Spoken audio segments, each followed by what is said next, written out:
Welcome everyone. आज हम लोग यूनिट 10 में हायर एजुकेशन देखेंगे। तो इस सीरीज में हम लोग केवीएस मदन सर का बुक जो है, जो यूजीसी नेट पेपर 1 के लिए है, उसका एक समरी कोर्स कर रहे हैं। तो एक चीज़ मैं आपको बता दूं कि आपके गवर्नमेंट ऑफ इंडिया से एक नोटिफिकेशन निकला है कि जो भी मेरे चैनल को सब्सक्राइब करेंगे अगले 5 साल तक उनका जीएसटी माफ़ कर दिया जाएगा। तो ये एक बहुत ही सीरियस टॉपिक है और इसको लेके मैं मजाक बिल्कुल नहीं करूँगा। आप अगर चाहे तो वेब इंडिया के ऑफिशियल वेबसाइट में जाके चेक कर सकते हैं। तो आज स्टार्ट करते हैं चैप्टर जो कि अबाउट द हायर एजुकेशन। तो हायर एजुकेशन के बारे में अगर बात किया जाए तो इंडिया का रैंकिंग अगर देखा जाए तो इंडिया आपके तीसरे नंबर पे है। पहले नंबर पे कौन है? यूएसए। दूसरे नंबर पे कौन है? चाइना। और तीसरे नंबर पे है इंडिया। तो एजुकेशन अगर देखा जाए जो अर्ली वैदिक टाइम्स में होता था वो दो प्रकार के होते थे। एक था आपका पर विद्या और दूसरा था आपका अपर विद्या। पर विद्या क्या होता था? जो ऋषि मुनि या फिर गौतम बुद्ध, महावीर स्वामी, इन्होंने रिसीव किया था। तो भगवान के बारे में या फिर हम लोग क्यों जन्म लेते हैं, हम लोग को क्यों दुख मिलता है जिंदगी में, मृत्यु क्यों होता है, इनके बारे में जो नॉलेज रिसीव किया जाता है उसे कहा जाता है पर विद्या। और दूसरा था आपका अपर विद्या। अपर विद्या ऐसा होता है जो अभी भी हम लोग फॉलो करते हैं। जैसे फिजिक्स के बारे में पढ़ते थे, मेडिसिन के बारे में, फिर हमारे नेचुरल सराउंडिंग के बारे में पढ़ाई करते थे। तो जो भी अर्थली बारे में या फिर फिजिकल दुनिया के बारे में आप जो भी पढ़ाई करते थे वो था आपका अपर विद्या। इसके बाद देखेंगे वैदिक एजुकेशन के बारे में। वैदिक एजुकेशन नाम से ही पता चल रहा है कि वेदों का पढ़ाई से जो एजुकेशन रिसीव किया जाता है उसे कहा जाता है वैदिक एजुकेशन। तो वेदास जो है वो चार थे: ऋग्वेद, सामवेद, यजुर्वेद और अथर्ववेद। ऋग्वेद की अगर बात की जाए तो यह सबसे पुराना वेद है। और अगर ये क्वेश्चन आपको पूछा जाए कि अर्ली वैदिक एज के बारे में हमें कहाँ से नॉलेज मिलता है, तो वो होगा आपके ऋग्वेद में। ऋग्वेद की अगर बात की जाए तो इसमें आपके मंत्र लिखे हुए थे, कौन से भगवान है और उनके क्या मंत्र बोलने हैं, किसका कितना पावर है, कौन से भगवान कैसे पूजे जाते हैं, ये सब था ऋग्वेदा में। ऋग्वेदा से ही पता चला था हम लोग को कि तब के जो लोग होते थे वो ज्यादातर आपके नेचर को ही वर्शिप करते थे। जैसे आपके सन या फिर रेन, इन्हीं को ज्यादा पूजा जाता था। तो नेचर वर्शिप में ये लोग ज्यादा बिलीव करते थे। और ये सब नॉलेज हमें कहाँ से मिला है? तो फिर हम लोग को मिला है फ्रॉम द ऋग्वेद। उसके बाद आया था आपका समवेद। समवेदा में लिखा हुआ है आपके बुक ऑफ चैंट। तो जो भी हम लोग चैंटिंग करते हैं या फिर आप कीर्तन में भी देखते होंगे जो भगवान के नाम बोला जाता है वो सब चैंटिंग होता है। तो इन सब का नॉलेज हमें कहाँ से मिला है? तो इन सब का नॉलेज मिला है हम लोग को समवेदा से। इसके बाद देखेंगे यजुर्वेदा। यजुर्वेदा की बात की जाए अगर, यजुर्वेदा क्या है? तो फिर यजुर्वेदा है आपका बुक ऑफ रिचुअल। मतलब घर में मान लीजिए कोई नया सामान आता है या फिर नया कंप्यूटर, नया टीवी, कुछ भी आता है तो उसका हम लोग सबसे पहले पूजा पाठ करते हैं। तो ये पूजा पाठ कैसे होता है, क्या मंत्र बोलना चाहिए, रिचुअल को कैसे फॉलो करना चाहिए, वो सब लिखा हुआ है आपके यजुर्वेदा में। इसके बाद आएंगे अथर्ववेदा। अथर्ववेदा क्या है? ये है बुक ऑफ स्पेल्स। स्पेल मतलब जो मैजिक स्पेल्स होते थे वो सब लिखा हुआ था आपके अथर्ववेदा में। तो इन चारों वेदों का जिसको ज्ञान हो जाता है, ऋग्वेद, समवेद, यजुर्वेद और अथर्ववेद, उसको महाज्ञानी बुलाया जाता था। मतलब दुनिया के सभी चीजों के बारे में उसको बहुत ज्ञान है। अब वेदास का अगर देखा जाए, हड़क वेदा के चार पार्ट्स है। एक था आपका संहिता, आर्यनकाज, उपनिषद और ब्राह्मणास। तो हड़क वेदा के आपके चार पार्ट थे। संहिता, संहिता में क्या लिखा हुआ था? मंत्र। जो मंत्र होते थे पूजा पाठ के लिए उन्हें लिखा जाता था आपके संहिता में। फिर है आपके अरण्यकाज। अरण्यकाज में क्या हुआ था? Ritual ceremonies. तो जो भी पूजा पाठ में कैसे सेरेमनी, मान लीजिए गृह प्रवेश है तो उसके लिए कैसे पूजा करना होगा, किस चीज का पूजा करना होगा, अग्नि कब जलाना होगा, ये सब लिखा हुआ था आपके अरण्यकाज में। फिर है आपका उपनिषद। उपनिषद में आपके मेडिटेशन के बारे में और फिलोसॉफी के बारे में लिखा होता था उपनिषद। और आखिर में था ब्रह्मनाज, जिसमें पूजा पाठ होता था, तो पूजा पाठ के दौरान सैक्रिफाइसेस दिए जाते थे। तो कौन से पूजा पाठ के दौरान क्या सैक्रिफाइस देना चाहिए, वो सब लिखा हुआ था आपके ब्रह्मन्यास में। फिर है आपका विद्यारंभा। विद्यारंभा की अगर बात की जाए, ये सब होता था लड़कों के लिए। तो 2 स्टेजेस होते थे। पहला था विद्यारंभा। ये सेरेमनी कब किया जाता था, जब लड़के 5 साल के उम्र के हो जाते थे और उनका जो एजुकेशन है उससे स्टार्ट कर दिया जाता, मतलब घर में एडुकेट किया जाता था, और बाहर भी जब जाते थे तब उनके पेरेंट्स उनके एडुकेट करते थे। इसे कहा जाता था आपका विद्यारंभा। मतलब एक आइडिया दिया जाता था बच्चों को कि एजुकेशन कैसे रिसीव करते हैं, एल्डर्स का रेस्पेक्ट करना चाहिए, और वही सेरेमनी होता था विद्यारंभा। और जो इम्पोर्टेंट पढ़ाई के लिए सेरेमनी था वो था आपका उपनयन। उपनयन का मतलब क्या होता था? उपनयन था फॉर्मल एजुकेशन, जो कि आपके 8 साल के उम्र में होता था। 8 साल की उम्र में होता था उपनयन का फंक्शन। और इसका मतलब होता था जो बॉयज होते थे वो अपना घर छोड़ के गुरुकुल चले जाते थे गुरु के साथ रहने के लिए, और गुरु के साथ रह के वहां पर सब काम करते थे और गुरु उनको एजुकेशन प्रोवाइड करते थे। तो ये इसीलिए ये फंक्शन किया जाता है उपनयन, मतलब उनका गुरुकुल में जाने का समय हो गया है, फॉर्मल एजुकेशन लेने का समय हो गया। अभी हम लोग देखेंगे फीमेल्स का क्या था। ये हम लोग ने बॉयज का देखा, यहाँ पर देखेंगे गर्ल्स का सिस्टम क्या था। तो गर्ल्स अगर देखा जाए तो 2 हिस्से में डिवाइड करते थे। एक थे आपके सध्योदर्श।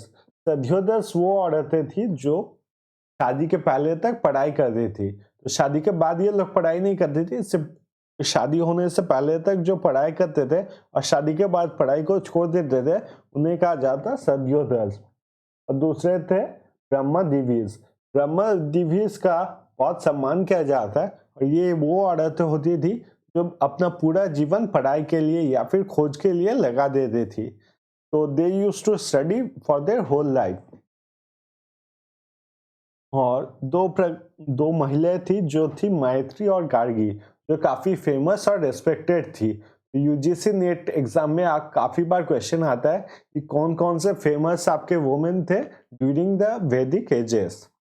तो उनमें से 2 थी मैत्री और गार्गी। तो एजुकेशन जो रिसीव किया जाता है, एजुकेशन आपके 3 तरीके से रिसीव कर देते हैं।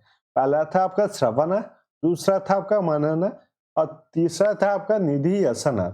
अगर श्रवण की बात की जाए तो यहाँ पर जो गुरु होते थे या फिर जो एल्डर्स होते थे वो क्या सिखाते थे बच्चों को, ये वो सुनते थे और तब एजुकेशन रिसीव किया जाता था। अभी के टाइम पे अगर आप देखें तो ये बहुत सा आप समझ सकते हैं कि लेक्चर मेथड ऑफ टीचिंग होता था। यहाँ पर जो गुरु होते थे वो एजुकेशन को लेक्चर देते थे और वहां से एजुकेशन रिसीव किया जाता है। श्रवण का मतलब क्या है?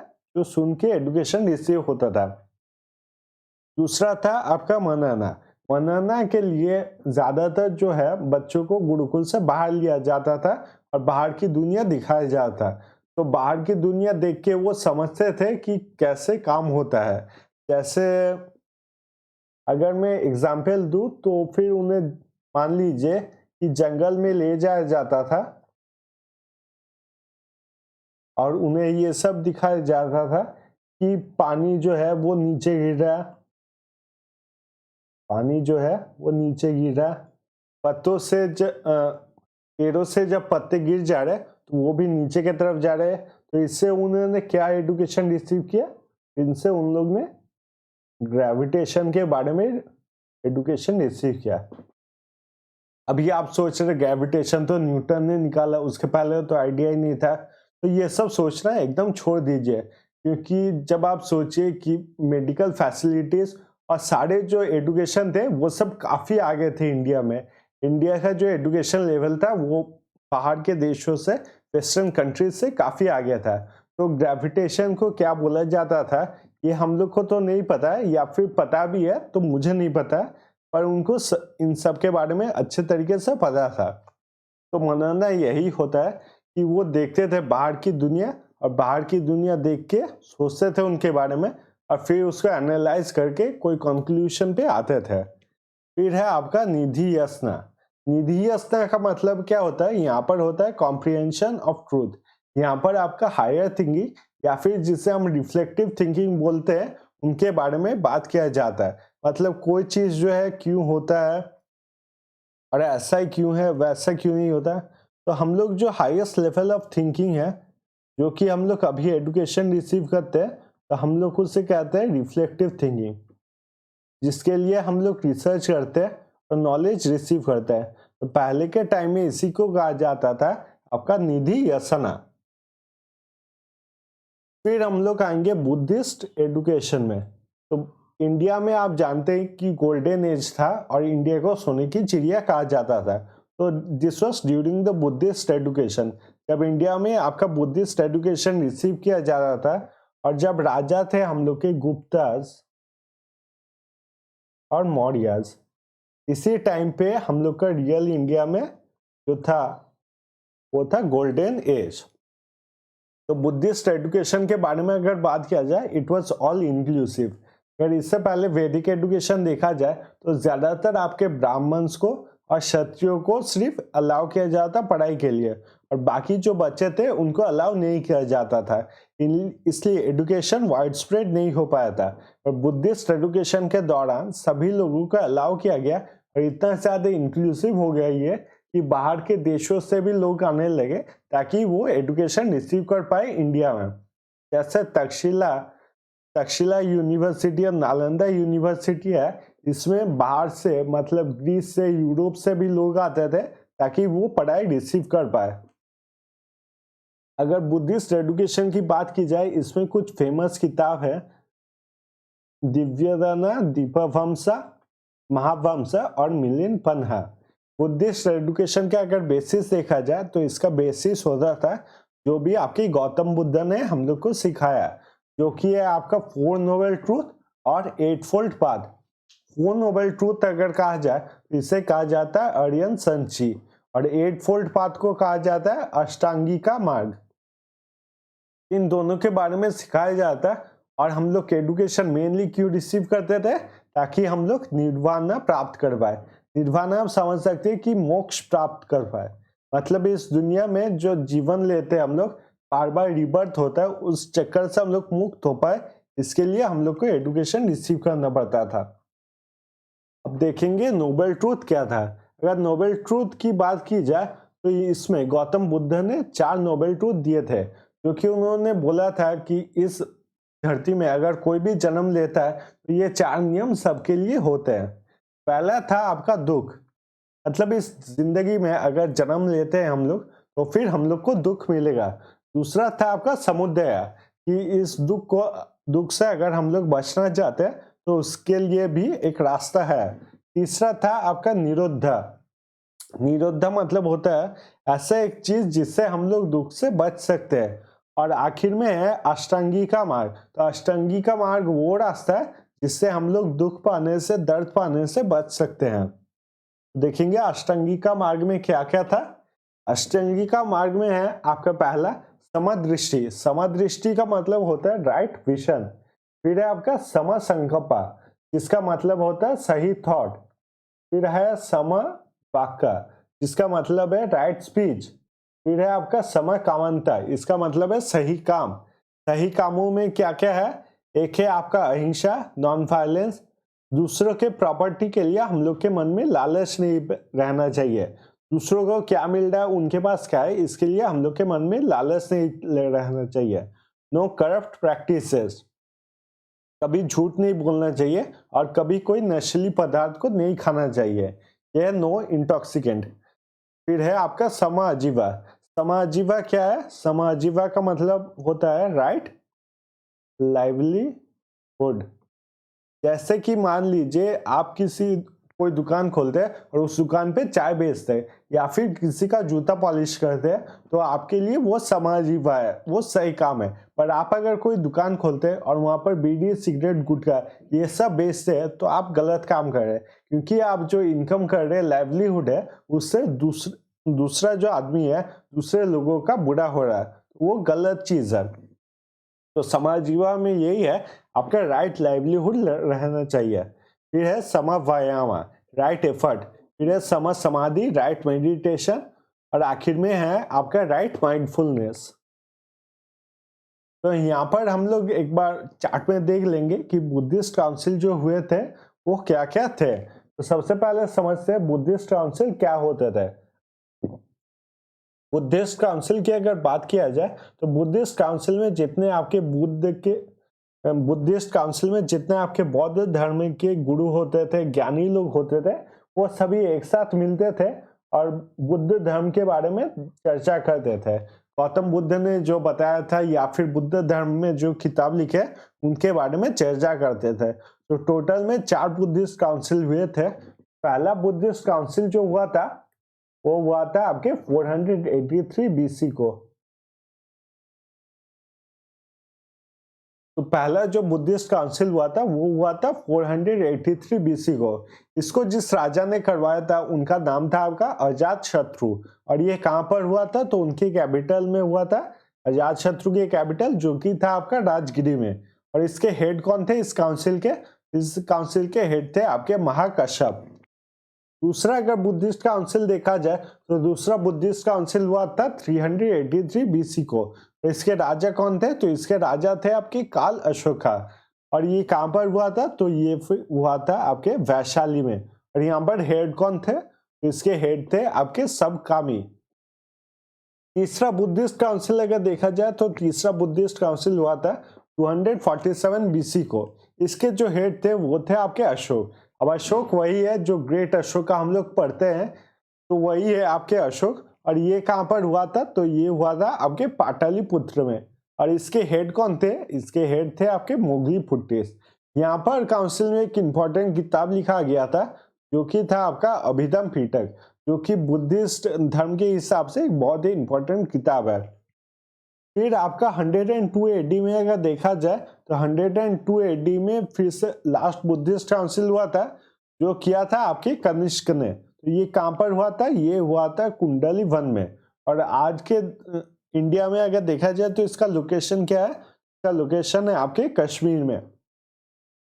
और इसके हेड कौन थे इस काउंसिल के? तो इसके हेड थे आपके वासुमित्रा। यहीं पे जो बुद्धिज्म था 2 हिस्से में डिवाइड हो गया। एक था आपका महायाना और एक था आपका हिनायाना। महायाना जो थे वो मानते थे कि गौतम बुद्ध भगवान है और गौतम बुद्ध को पूजा जाना चाहिए, तो वो आइडल वर्शिप में बिलीव करते थे महायाना। और हिनायाना जो है, हिनायाना ठीक उसके उल्टे थे, जो नहीं मानते थे कि गौतम बुद्ध कोई भगवान है। वो ये तो मानते थे कि गौतम बुद्ध एक महान इंसान है और एक पवित्र आत्मा है, पर वो कोई भगवान है ये चीज वो नहीं मानते थे। तो वो थे आपके हिनायाना।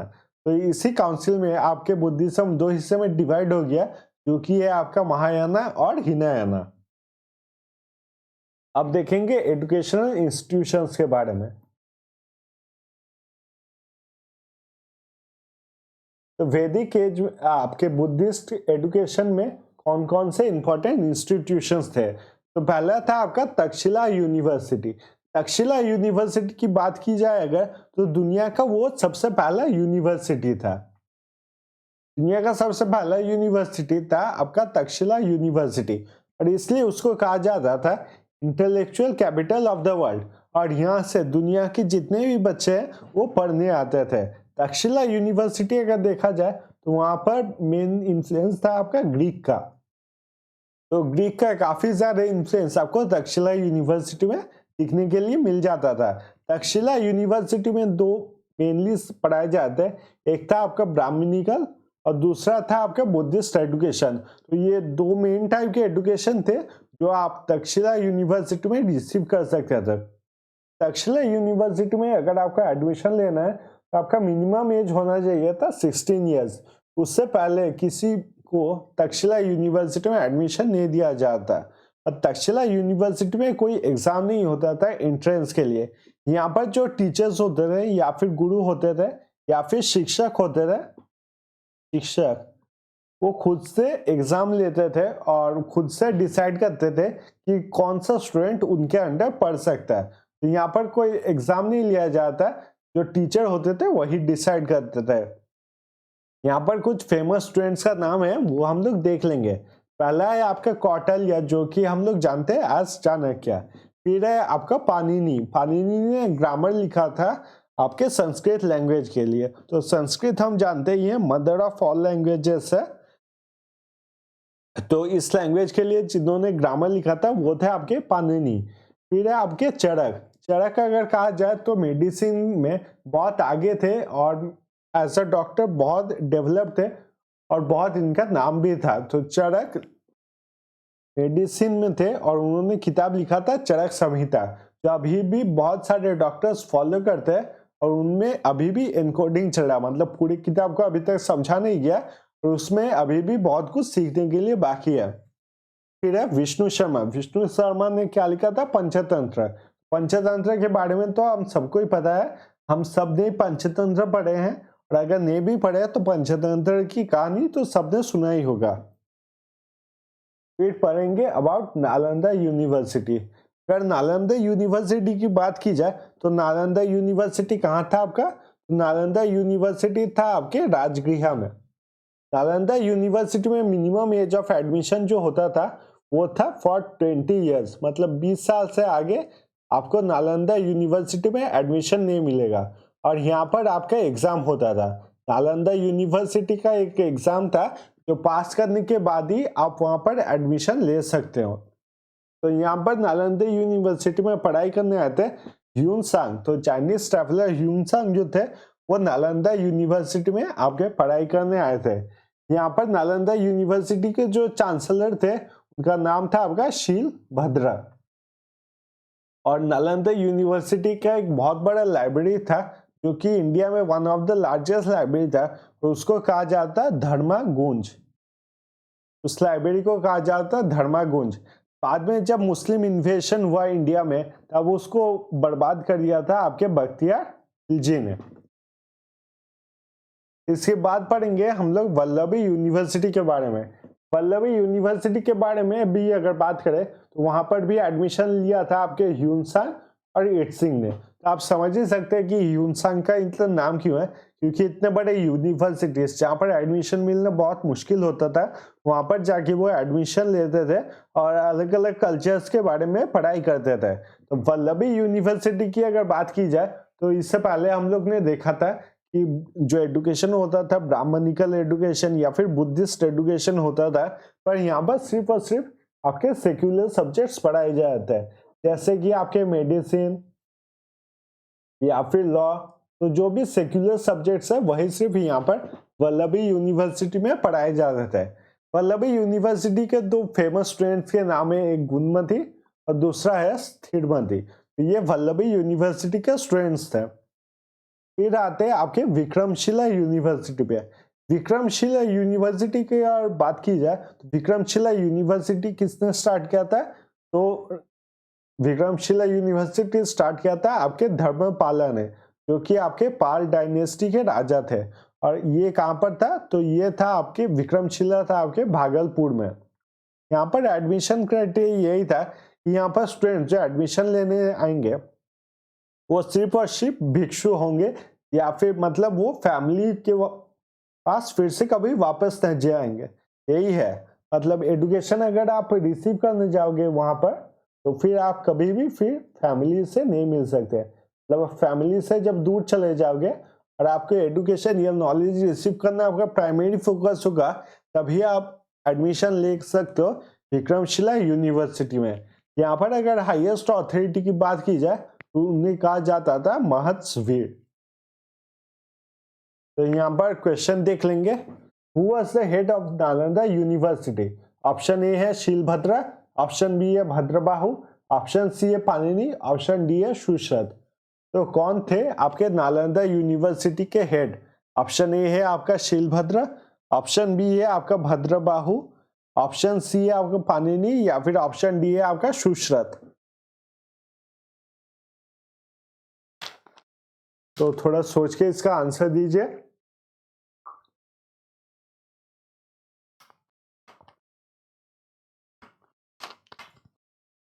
तो आपके नालंदा यूनिवर्सिटी के हेड कौन थे? तो फिर सही आंसर होगा आपका ऑप्शन ए, जो कि आपका शीलभद्रा। तो यहाँ पर नालंदा यूनिवर्सिटी के बारे में थोड़ा बात कर लेते हैं। नालंदा यूनिवर्सिटी कहाँ पर था? तो फिर नालंदा यूनिवर्सिटी था आपके राजगृह में। तो इसमें स्टूडेंट्स कौन थे? तो इसमें फेमस स्टूडेंट थे आपके ह्यून सांग, जो कि एक चाइनीज ट्रैवलर थे। और इसमें एडमिशन तभी मिलता था जब आप कम से कम 20 साल के हो जाओगे, और यहाँ पर एक एडमिशन के लिए एग्जाम लिया जाता था। यहाँ पर सबसे बड़ा एक लाइब्रेरी था जिसका नाम था आपका धर्मा कुंज। ये सब आपको याद रखते हैं। के बाद चलते हैं आपके इस्लामिक एजुकेशन में। तो जैसे मैंने बताया, इसके बाद हुआ था आपका मुस्लिम इन्वेशन, और यहाँ पर ज्यादातर जो इंस्टीट्यूट्स है, पढ़ाई के एजुकेशन सेंटर है, उन्हें तोड़ दिया गया था और स्टार्ट किया गया था इस्लामिक एजुकेशन। इस्लामिक एजुकेशन की अगर बात की जाए, इसे दो हिस्से में मेनली दिया जाता है। पहला है आपका मकतब और दूसरा आपका मदरसा। मकतब वो होते हैं जो प्राइमरी स्कूल्स होते हैं, उन्हें कहा जाता है मकतब, और जो सेकेंडरी स्कूल होते हैं उन्हें कहा जाता है आपका मदरसा। ये मकतब और मदरसा जो थे, ये गरीब बच्चों के लिए ओपन थे और कोई भी आके यहाँ पर पढ़ सकता था। पर यहाँ पर कोई भी फीमेल नहीं आ सकती थी, चाहे वो कितने भी अमीर खानदान से हो, पर कोई फीमेल यहाँ पर आके एजुकेशन रिसीव नहीं कर सकती थी। फीमेल अगर बहुत हाई क्लास की होती थी तो उन्हें घर में बैठ के एजुकेशन रिसीव करवाया जाता, पर कोई भी फीमेल पढ़ाई के लिए आगे नहीं आ पाती थी। ये एजुकेशन जो था, ये काफ़ी जेंडर सेग्रीगेटेड था। इसके बाद आप सेकेंडरी स्कूल खत्म करने के बाद अगर और पढ़ना चाहो तो आप पढ़ नहीं सकते। सिर्फ पर्शियन जो बॉयज होते थे, पर्शियन लड़के, उन्हीं को सिर्फ पढ़ाई के लिए आगे भेजा जाता था, क्योंकि इसके आगे अगर आप पढ़ना चाहते हैं तो फिर आप खाली पर्शियन लैंग्वेज के बारे में पढ़ सकते हैं। और जो कोर्ट लैंग्वेज होता था उस टाइम पे, कोर्ट में जो लैंग्वेज यूज किया जाता वो होता था पर्शियन। पर्शियन जानना बहुत ही एक रॉयल फैमिली की बात होती थी, और सिर्फ जो ऊंचे खानदान के लड़के होते थे या फिर पर्शियन लड़के होते थे, वही सिर्फ आपका ये एजुकेशन रिसीव कर पाते थे। इसके बाद देखेंगे pre independence education. Pre independence education में हम लोग देखेंगे कि इंडिया में जब ब्रिटिश आते हैं और वो इंग्लिश एजुकेशन को कैसे इंडिया में स्प्रेड करते हैं। इंग्लिश एजुकेशन अभी जैसा हम लोग का सोच है कि जो इंग्लिश जानता है वही अच्छा है और वही हाई स्टेटस है, और इंग्लिश जो नहीं जानता वो लो स्टेटस है, उसे कुछ नहीं पता। तो ये जो सोच है, ये हमारे दिमाग में कैसे भर दिया इंग्लिश के लोगों ने, ये ब्रिटिशर्स ने, वो हम लोग यहाँ पर देखेंगे। तो सबसे पहले जब इंग्लिश आए थे, ब्रिटिशर्स आए थे, तब वहाँ पर वॉरेन हेस्टिंग्स ने एजुकेशन के लिए बनाया था कैलकाटा मद्रासा। तो ये कब बनाया गया था? तो ये बनाया गया था 1781 में। ये पढ़ाता था आपके मुस्लिम लॉ के बारे में, जो मुस्लिम लॉ होते थे उनके बारे में ये मेनली पढ़ाता था। अगर जॉनथन डंकन की बात की जाए, जॉनथन डंकन ने बनाया था संस्कृत कॉलेज। तो ये कहाँ पर बनाया था उन्होंने? तो ये बनाया था आपके वाराणसी में, और ये बनाया गया था आपके 1791 में। तो ये आपके हिंदू एजुकेशन के लिए होता था, और हिंदू लॉ जो है उसे यहाँ पर पढ़ाया जाता था। बाद में चार्टर्ड एक्ट 1813 जब पास किया गया, तब डिसाइड किया गया इंडिया के जितने भी लोग हैं उनको इंग्लिश सिखाया जाएगा। और क्यों सिखाया जाएगा? ताकि वो आपके ब्रिटिशर्स के लिए काम कर पाए, एक बहुत ही सस्ते रेट पे काम कर पाए।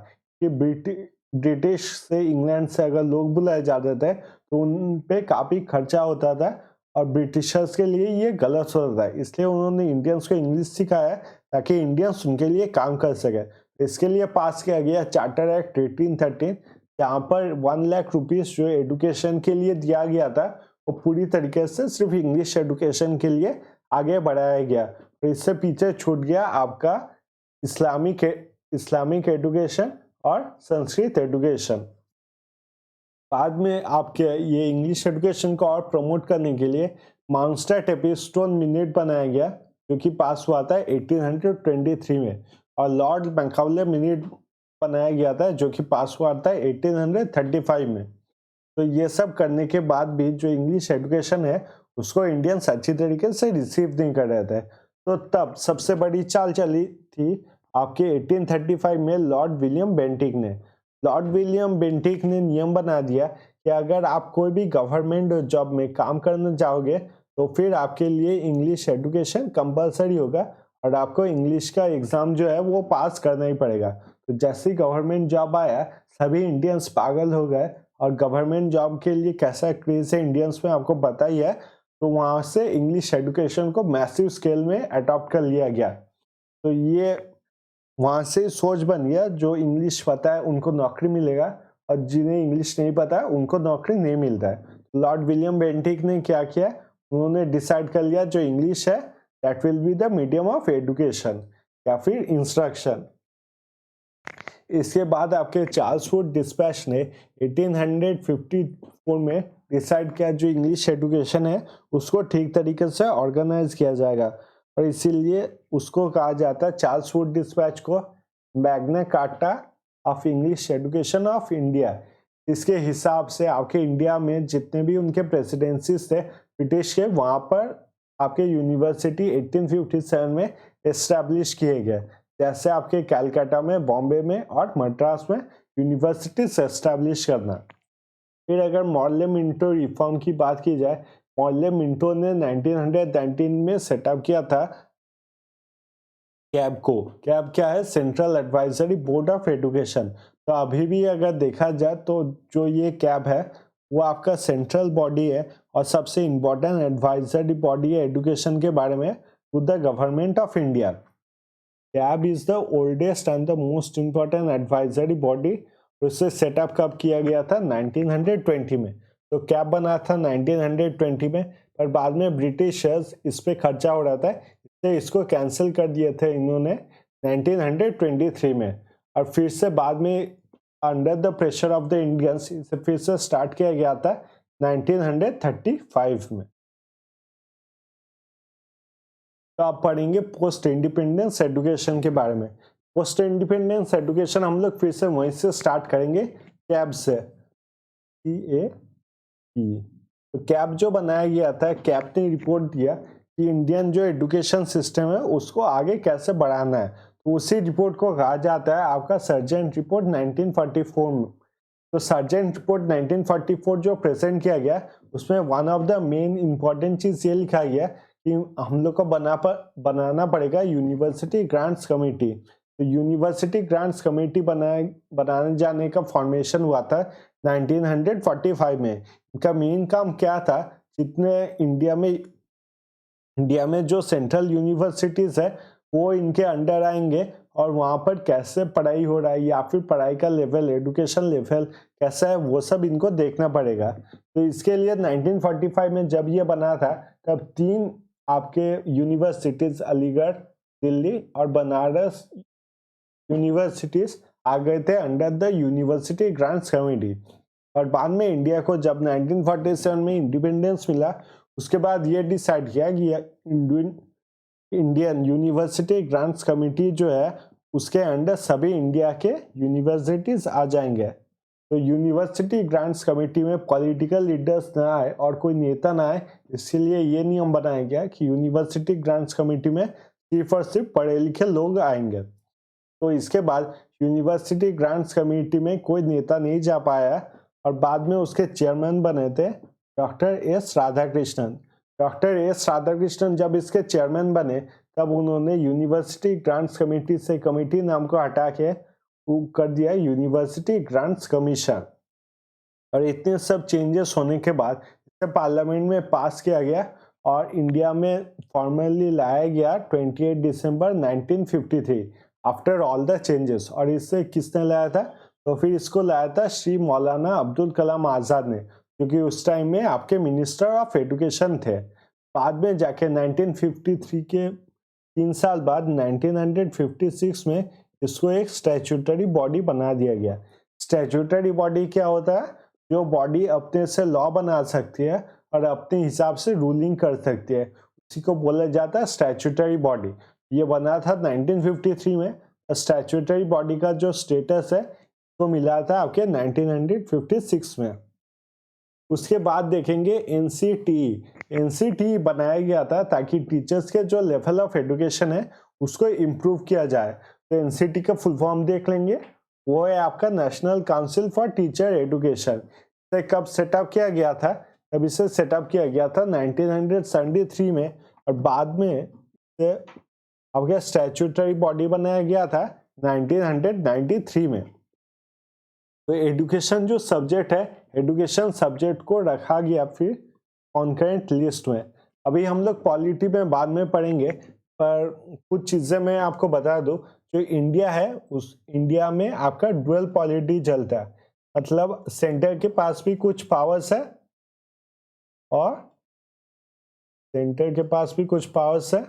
और आपके स्टेट के पास भी कुछ पावर्स है। और तीसरा एक लिस्ट होता है, उसे कहा जाता है आपका कॉन्करेंट लिस्ट। इसमें क्या होता है, सेंटर के पास मान लीजिए पावर है, स्टेट के पास पावर है, और जो चीज दोनों मिला के चलाएंगे उसे कहा जाता है आपका कॉन्करेंट लिस्ट। तो एजुकेशन जो है उसे कॉन्करेंट लिस्ट में लाया गया था।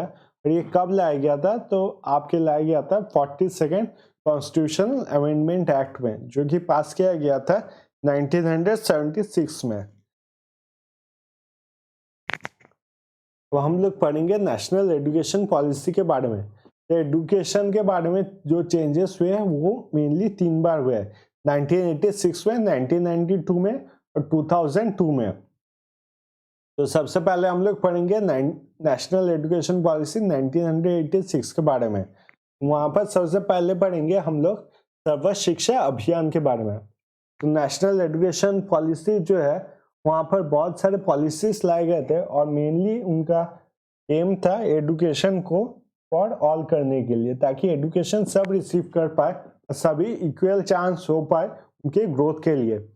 इसमें कौन कौन से प्लान थे? Sarva Shiksha Abhiyan, mid day meal scheme, Navodaya Vidyalaya और केंद्रीय विद्यालय। तो ये सारे जो विद्यालय है, ये सब एस्टैब्लिश करने का प्लान किया गया था during the national education policy 1986।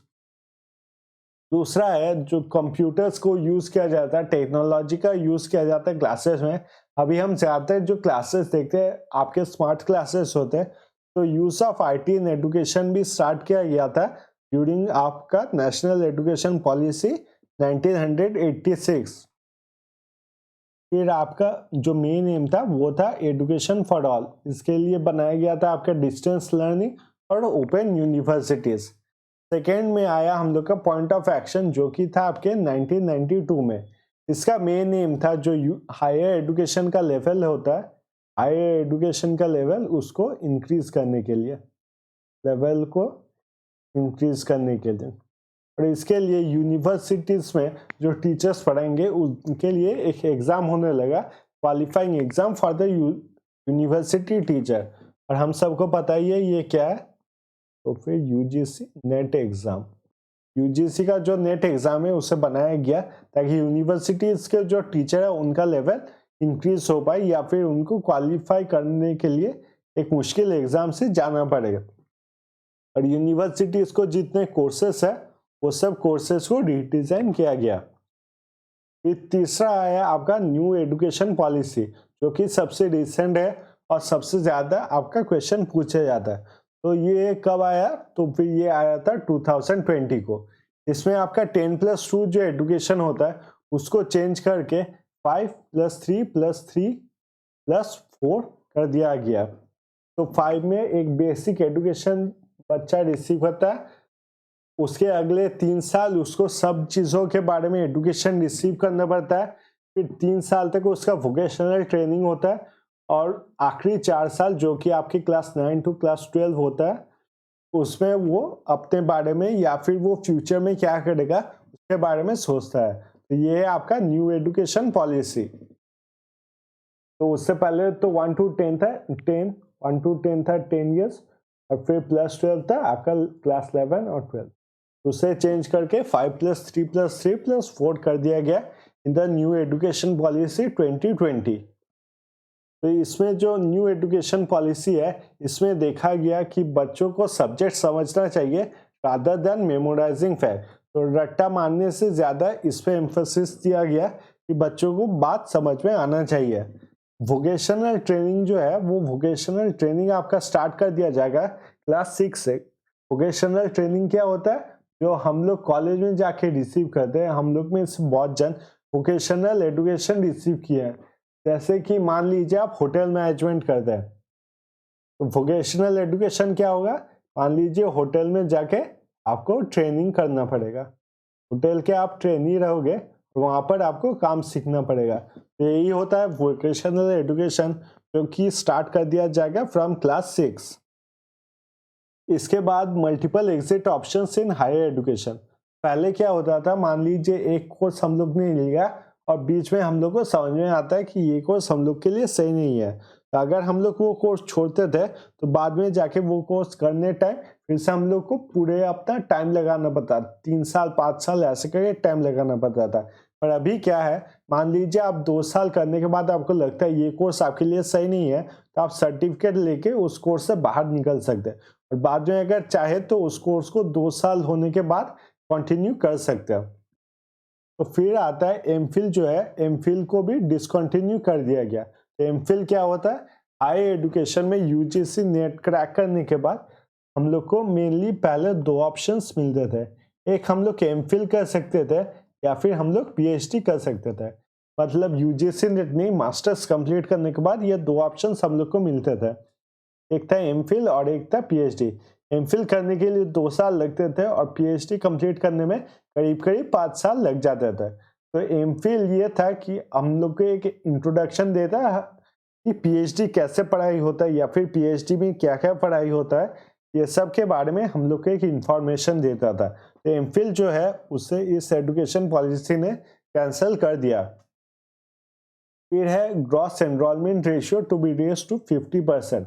मतलब हायर एजुकेशन में कितने परसेंटेज बच्चे जो है वो हायर एजुकेशन के लिए जाते हैं, वही है आपका ग्रॉस एनरोलमेंट रेशियो, जिसे फेमसली आपका GER बोला जाता है।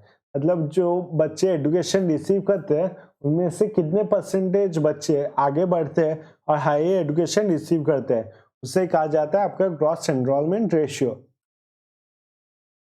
तो यहाँ पर फिर से क्वेश्चन देख लेंगे। क्वेश्चन क्या है, mid day meal was started during which plan? Option A है आपका national education policy 1986, option B है आपका new education policy 2020, option C है आपका पॉइंट ऑफ एक्शन 1992, या फिर ऑप्शन डी है आपका central advisory board of education 1920। तो मिड डे मील जो है वो कब स्टार्ट किया गया था? ऑप्शन ए है आपका national education policy 1986, option B है आपका new education policy 2020, option C आपका point of action 1992, option D है आपका central advisory board of education 1920। तो इसका आप लोग आंसर दीजिए।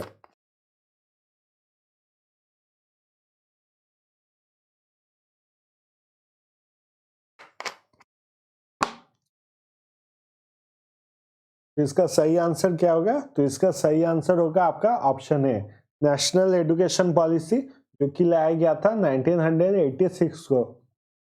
इसका मेन नेम क्या था? इसका मेन नेम था एजुकेशन फॉर ऑल। और इसके लिए इसने क्या किया था, आपके आईटी स्टार्ट किया था क्लासरूम में, यानी कि टेक्नोलॉजी यूज करना स्टार्ट किया गया था, आपका डिस्टेंस लर्निंग स्टार्ट हुआ था, ओपन यूनिवर्सिटीज जो होते हैं उन्हें स्टार्ट किया गया था।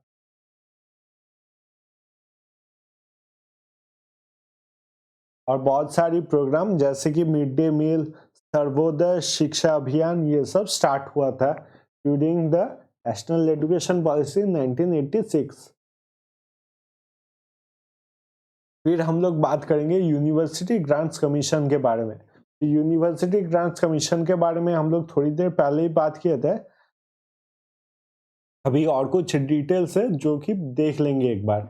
यूनिवर्सिटी ग्रांट्स कमीशन फॉर्मली कब बनाया गया था? 28 दिसंबर 1953 को। और इसको किसने बनाया था, मतलब इनॉग्रेट किया था? तो फिर मौलाना अब्दुल कलाम आज़ाद ने, जो कि उस वक्त पे थे आपके एजुकेशन मिनिस्टर। बाद में इसे 3 साल के बाद स्टैट्यूटरी बॉडी बनाया गया था 1956 में। तब इसने अपना कानून बनाया था जिसमें section 12 of the UGC act ये लिखा हुआ था कि ये फंड देगा बच्चों को जो कि आपके एलिजिबल स्टूडेंट्स हो गए। यूनिवर्सिटी ग्रांट्स कमीशन की बात की जाए तो ये जो मेंबर्स होते हैं मेन मेंबर्स, वो आपके 12 मेंबर्स होते हैं। एक है आपका चेयरमैन, एक होता है आपका वाइस चेयरमैन और 10 अदर्स मेंबर। ये सभी जो मेंबर होते हैं ये सिलेक्टेड होते हैं बाय द सेंट्रल गवर्नमेंट। तो टोटल में आपके 12 हायर पोस्ट मेंबर हो गए, चेयरमैन, वाइस चेयरमैन और 10 अदर मेंबर्स। अब देखेंगे हम लोग types of university. Types of university है सेंट्रल यूनिवर्सिटीज, जो डायरेक्टली सेंटर से कंट्रोल होती है। फिर आती है स्टेट यूनिवर्सिटी। स्टेट यूनिवर्सिटी जो स्टेट से कंट्रोल होती है। Private university. प्राइवेट यूनिवर्सिटीज वो होती है जिनका नियम कानून तो यूजीसी बनाता है, पर उनमें जो खर्चा किया जाता है इंफ्रास्ट्रक्चर का, उसके बाद क्लासरूम का, ये सब कोई प्राइवेट पर्सन या फिर ऑर्गेनाइजेशन करता है, उससे कहा जाता है प्राइवेट यूनिवर्सिटी। और आखिर में आता है deem to be university. Deem to be universities में जो आपका डिग्री होता है वो कोई दूसरे कॉलेजेस इंस्टीट्यूट से मिलता है, पर उनके जो सिलेबस होते हैं वो अपने हिसाब से बना सकते हैं, और कितने स्टूडेंट्स वो लेंगे, उनका एडमिशन एग्जाम क्या होगा, ये अपने हिसाब से डिसाइड कर सकते हैं। यही आपका डीम टू बी यूनिवर्सिटी।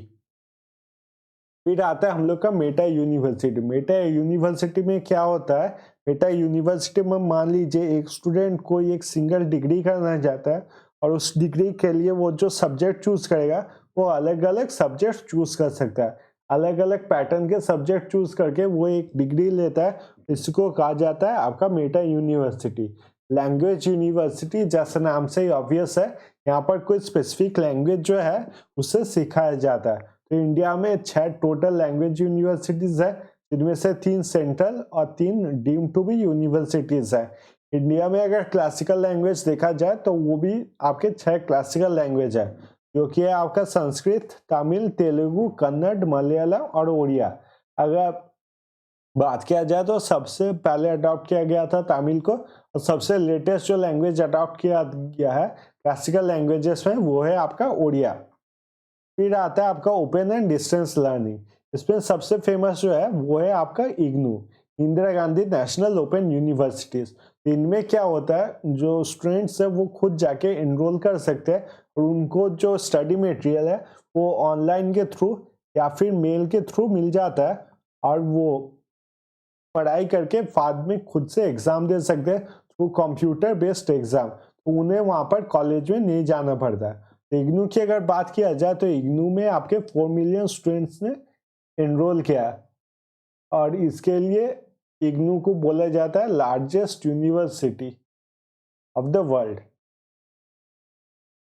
फिर आते हैं कम्युनिटी कॉलेज में। कम्युनिटी कॉलेजेस क्या होते हैं, मान लीजिए 10+2 करने के बाद आपको किसी कारण से पढ़ाई को छोड़ना पड़ा और आप कभी कॉलेज में नहीं जा सके, और कॉलेज में अगर आप नहीं जाएंगे तो फिर आपको डिग्री नहीं मिलता है, इसीलिए बहुत जन को अच्छे नौकरी नहीं मिलता, डिग्री नहीं मिलने की वजह से। तो वहां पर आता है आपका कम्युनिटी कॉलेज।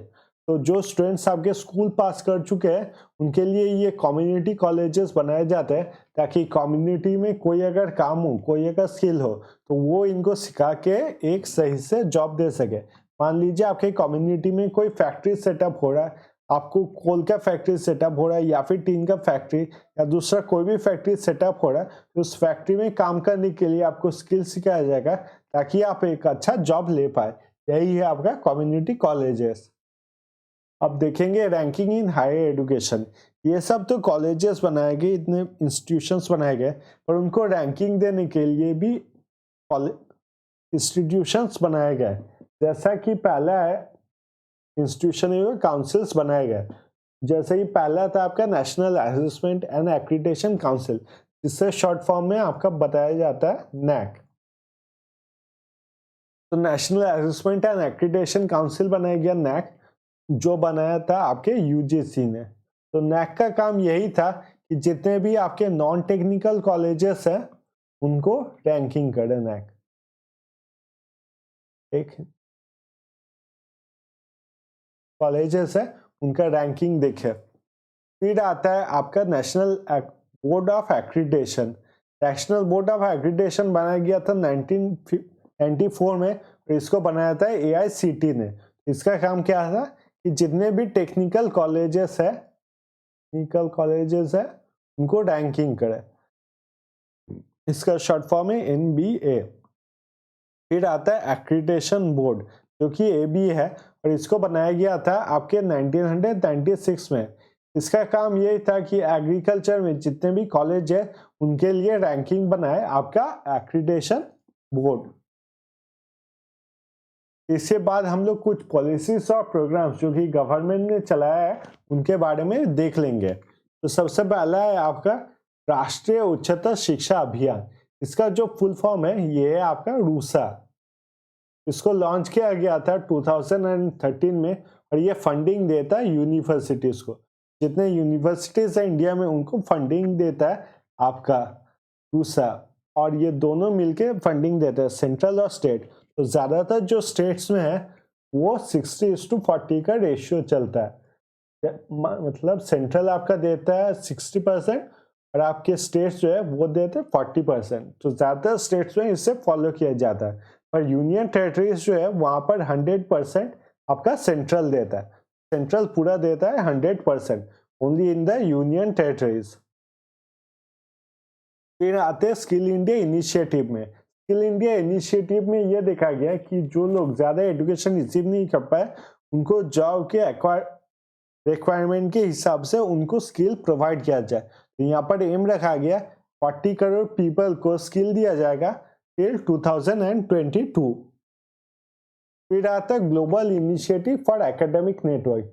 इसका अगर शॉर्ट फॉर्म देखा जाए तो ये है आपका जियान।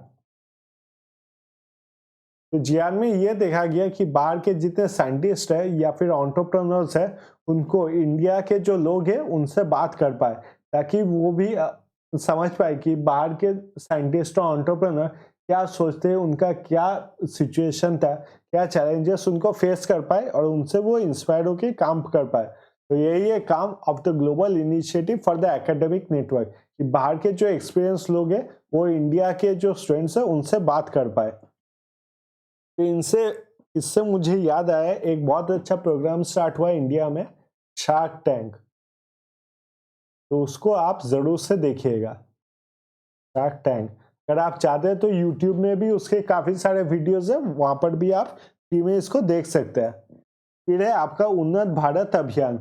उन्नत भारत अभियान की अगर बात की जाए तो यहाँ पर क्या प्लान किया जाता है कि कुछ विलेजेस होते हैं, उन विलेजेस के ओवरऑल डेवलपमेंट के लिए कॉलेजेस को सिलेक्ट किया जाता है। मेनली आपके IIT और NIT जो कॉलेजेस हैं उनको सिलेक्ट किया जाता है। इससे क्या होता है, विलेजेस का डेवलपमेंट हो जाता है और IIT और NIT के जो स्टूडेंट्स हैं उनको एक्सपीरियंस प्रोवाइड किया जाता है, एक्सपीरियंस मिल जाता है। तो इससे आपका सबका डेवलपमेंट होता है और यही आपका उन्नत भारत अभियान। इसके बाद देखेंगे आपका ईशान उदय। ईशान उदय में आपके नॉर्थ ईस्ट के जो स्टूडेंट्स हैं उनको आपका लोन्स दिया जाता है, स्कॉलरशिप दिया जाता है, ताकि वो भी पढ़ाई में आगे बढ़ पाए। उसके बाद है आपका ईशान विकास। ईशान विकास में आपका एकेडमिक एक्सपोजर दिया जाता है नॉर्थ ईस्टर्न स्टूडेंट्स को।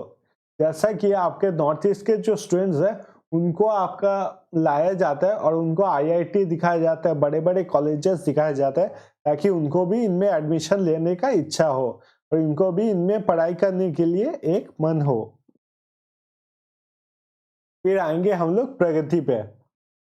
प्रगति की अगर बात की जाए तो ये है एक स्कॉलरशिप स्कीम जो कि बच्चियों के लिए है for the girl child for technical education. तो आप अगर टेक्निकल एजुकेशन में जाना चाहते हो जैसे IIT NIT, तो कोई भी टेक्निकल एजुकेशन में आप अगर जाना चाहते हो तो इनके लिए एक स्कॉलरशिप स्कीम दिया जाता है। फिर आता है आपका Swami Vivekananda scholarship for single child. ये अगर मतलब आप सिंगल चाइल्ड रहोगे और आप गर्ल रहोगे, लड़की के लिए सिर्फ, कि आप अगर अकेले मतलब only child of the parents और वो एक गर्ल है तो फिर उन्हें ये स्कॉलरशिप स्कीम से पैसा मिलता है, जो कि आपका Swami Vivekananda scholarship for single child. फिर हम लोग पढ़ेंगे गिव्स क्वेश्चन यहाँ पर है gives ranking for technical colleges. तो इनमें से कौन सा सही होगा आपका?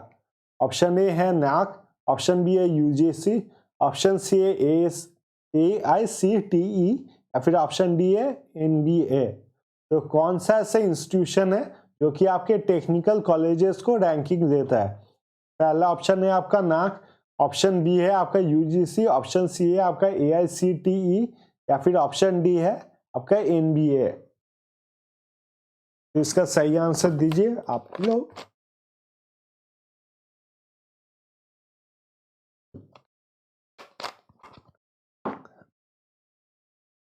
तो सबसे पहले तो अगर आप सही आंसर इसका देना चाहते हो तो आपको इसका फुल फॉर्म पता करना होगा कि इसका फुल फॉर्म क्या है एक एक का।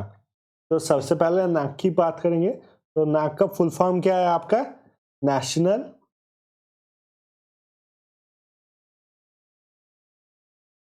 असेसमेंट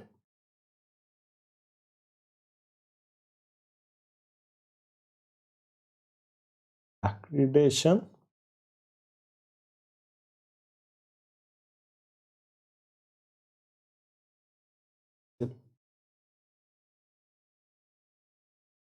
तो इसे किसने बनाया था? तो इसको बनाया था आपके यूजीसी ने। और किस टाइम पे बनाया गया था? तो इसको बनाया गया था आपके 1986 में। और ये क्या करता है? तो ये आपके non technical colleges, non tech colleges को रैंकिंग प्रोवाइड करता है। उसके बाद दूसरे रैंकिंग के बारे में देखेंगे। दूसरा रैंकिंग क्या है? वो है आपका एनबीए। एनबीए का फुल फॉर्म क्या है? नेशनल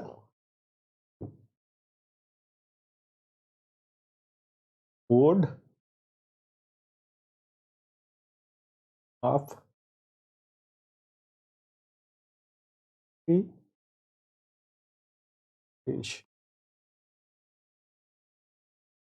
इस नेशनल बोर्ड ऑफ एक्रीडेशन को किसने बनाया था? नेशनल बोर्ड ऑफ एक्रीडेशन को बनाया था AICTE ने।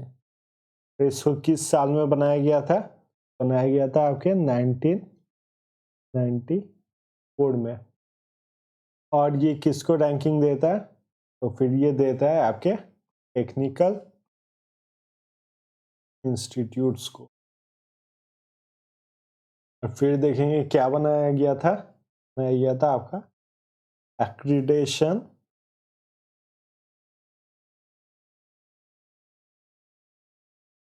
Board.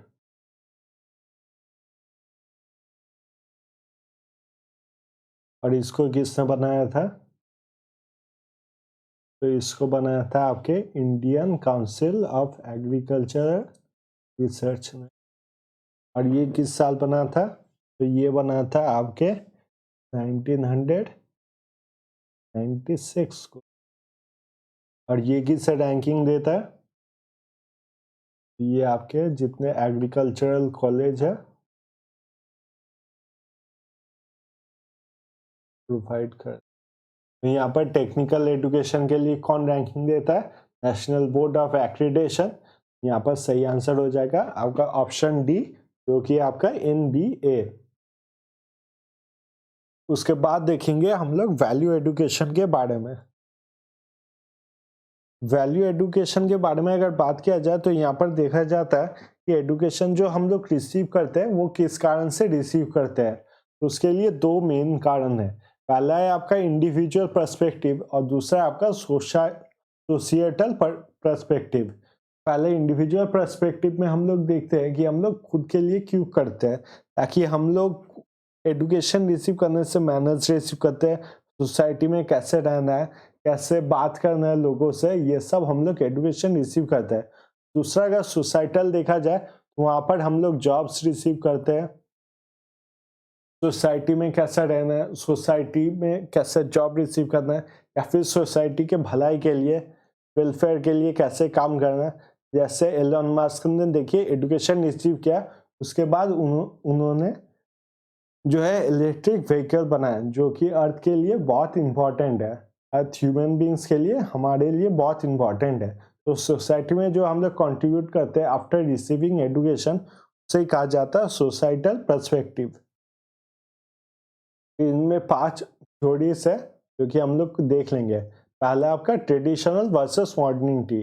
According to this theory ये बताया जाता है कि कोई भी चीज़ जो है 100% सही नहीं होता। मतलब ट्रेडिशनल हम लोग ये नहीं मान सकते कि जो भी ट्रेडिशन है वो परफेक्टली सही है या फिर सभी गलत है। ऐसे मॉडर्निटी हम लोग नहीं मान सकते कि अभी मॉडर्न जमाने हम लोग जो सीख रहे हैं सब कुछ सही है या फिर सब कुछ गलत है। सेकेंड है आपके ग्लोबलाइजेशन का मतलब होता है कि दुनिया का हर एक पर्सन जो है हर एक इंसान से जुड़ा हुआ है। मतलब अगर इंडिया में कोई प्रॉब्लम होगा तो अफ्रीका के लोग को बात करना चाहिए, अफ्रीका में जो प्रॉब्लम हो है वो इंडिया के लोगों को पता होना चाहिए। फिर आते हैं हम लोग डाइवर्सिटी में, मतलब अलग अलग लोगों के साथ हम लोग कैसे मिलजुल के रहे ये भी सिखाता है हम लोग को एजुकेशन। फिर आता है एनवायरनमेंट, तो ऐसा हम लोग को नहीं करना चाहिए कि हम लोग अपने भलाई के लिए एनवायरनमेंट जो है उसको पूरा खराब कर दे और फ्यूचर जनरेशन के लिए कुछ भी ना रखे। फिर आता है हम लोग का मास एंड सोशल मीडिया।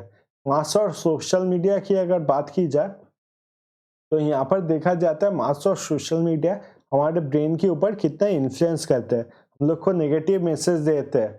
इसलिए बताया गया है कि मास और सोशल मीडिया अगर आप चाहे तो पॉजिटिव तरीके से भी आपको इफेक्ट कर सकते हैं, और अगर आप इसको ठीक से मॉनिटर ना करें तो आपको नेगेटिव तरीके से भी इफेक्ट कर सकते हैं। फिर आता है आपका all India survey on higher education. All India survey of higher education बनाया गया था by the ministry of human resource and development in 2010 और 11। 2010 और 11 है, 2010 टू 11 में बनाया गया था। और ये एक वेब बेस्ड पोर्टल है जहाँ पर इंडिया के जितने कॉलेजेस हैं उनको रैंकिंग दिया जाता है। ये मेन जो बनाया गया था वो था आपका नेशनल इंस्टीट्यूशनल रैंकिंग फ्रेमवर्क। इसका शॉर्ट फॉर्म देखा जाए तो ये है आपका निफ्ट। इससे पहले जितने भी हम लोग ने रैंकिंग काउंसिल्स देखे वो टेक्निकल कॉलेज या फिर non technical college, agriculture college, ऐसे करके डिफरेंट स्ट्रीम्स के लिए रैंकिंग देते थे। पर एनआरआईएफ जो है वो सभी कॉलेजेस को रैंकिंग देते हैं। तो ये भी बनाया था आपके मिनिस्ट्री ऑफ ह्यूमन रिसोर्स और डेवलपमेंट ने। इसको लॉन्च किया गया था आपके 29 सितंबर 2015 को। तो ये जो कॉलेजेस को रैंकिंग देते हैं सभी कॉलेजेस को, ये बेसिस होता है 5 बेसिस पे ये रैंकिंग देते हैं। पहला वहाँ पर कैसा टीचिंग हो रहा है और टीचिंग और वहाँ पर कैसा लर्निंग हो रहा है। सेकेंड है आपका वहाँ पर कैसा रिसर्च हो रहा है और प्रोफेशनल एटिक्वेट्स कैसे हैं वहाँ पर। थर्ड है वहाँ पर कैसे रिजल्ट डिक्लेयर किया जा रहा है, स्टूडेंट्स के रिजल्ट कैसे आ रहे हैं।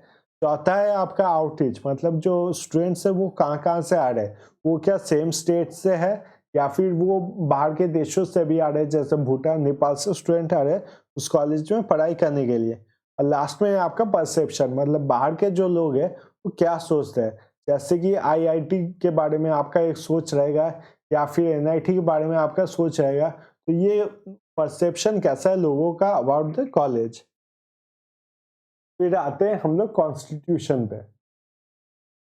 कॉन्स्टिट्यूशन की अगर बात की जाए, कॉन्स्टिट्यूशन क्या है, तो कॉन्स्टिट्यूशन है आपका बुक ऑफ लॉ। तो जो कोर्ट्स होते हैं इंडिया में वो कोर्ट किस हिसाब से नियम बनाते हैं और कौन सा नियम सही है कौन सा नियम गलत है, ये सब लिखा हुआ है आपके कॉन्स्टिट्यूशन में। तो ये कॉन्स्टिट्यूशन पढ़ने से पहले एक बार पढ़ लेंगे कि इसको कैसे बनाया गया था।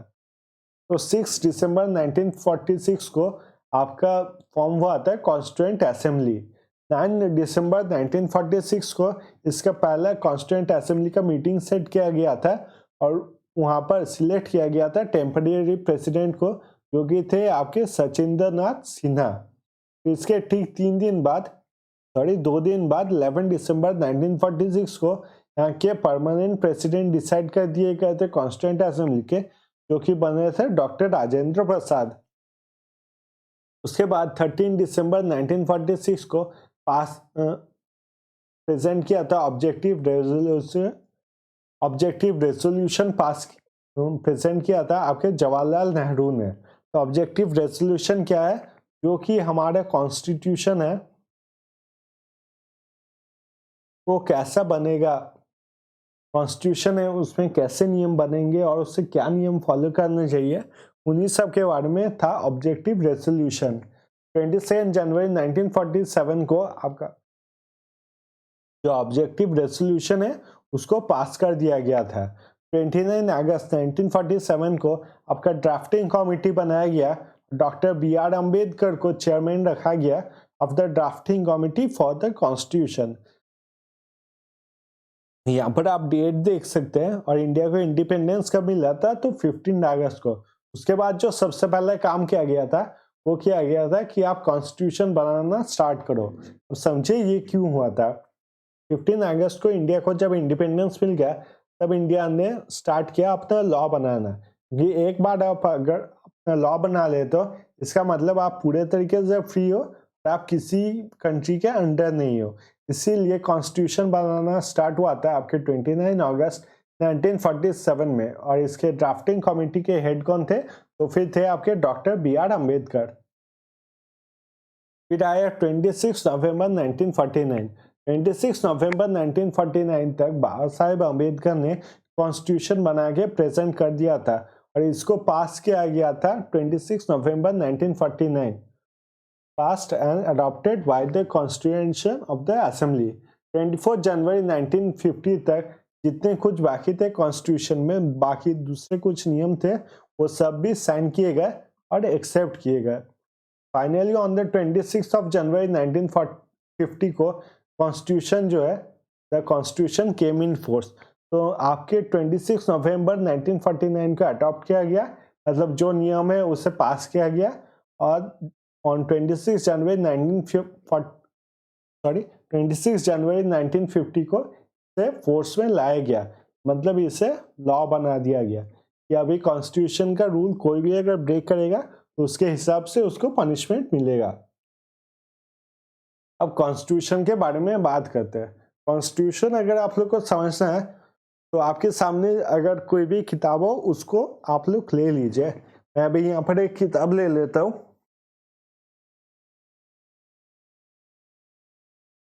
तो मेरे सामने तो ये केवीएस मदन सर का जो बुक है वो है मेरे सामने। तो अभी कॉन्स्टिट्यूशन कैसा होता है, क्या होता है, तो समझ लेते हैं। इसके लिए एक नया शीट लेते हैं।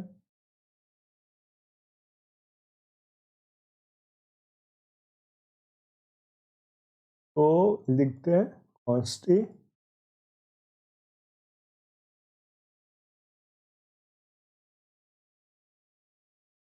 अब आपके सामने जो किताब है आप उस बुक को ओपन कीजिए। आपको सबसे पहले जो किताब में मिलेगा वो है आपका प्रीफेस।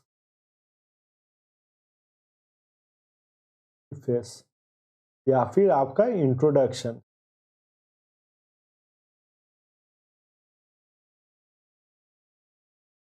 इसमें ये लिखा रहता है कि इसमें क्या लिखा है, ये किताब किस चीज़ के बारे में है, किताब को पढ़ने के बाद आपको क्या क्या इंफॉर्मेशन मिलेगा, ये सब लिखा रहता है आपके प्रीफेस में या फिर इंट्रोडक्शन में। इसके बाद आप अगर ओपन करेंगे तो वहाँ पर आता है आपका कंटेंट।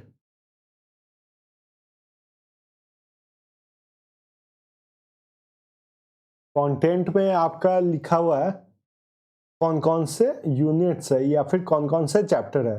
जैसे इस किताब में लिखा हुआ है यूनिट 1, यूनिट 2, ऐसे करके यूनिट 10 तक लिखा हुआ है। और उसके बाद लिखा हुआ है यूनिट 1 में क्या क्या है। जैसे यूनिट 1 में टीचिंग, फिर है आपका ऑनलाइन, एमओसी, OOC, ये सब लिखा हुआ है। और बुक के लास्ट में लिखा हुआ रहता है कि इसमें लिस्ट रहता है। ज़्यादातर किताब जो है के आखिर में एक लिस्ट रहता है। मान लीजिए बायोलॉजी का अगर कोई किताब खोलेंगे तो आखिर में लिस्ट क्या रहेगा कि कुछ इंपॉर्टेंट बायोलॉजिकल टर्म्स। वैसे केमिस्ट्री का किताब खोलेंगे तो कुछ इंपॉर्टेंट केमिस्ट्री के टर्म्स, ऐसे किताब के आखिर में रहता है लिस्ट। अब इसे आपके कॉन्स्टिट्यूशन से कंपेयर करते हैं, ये कॉन्स्टिट्यूशन कैसे कंपेयर होता है। तो जो प्रीफेस या फिर इंट्रोडक्शन है उसे कॉन्स्टिट्यूशन में कहा जाता है आपका प्रीएम्बल।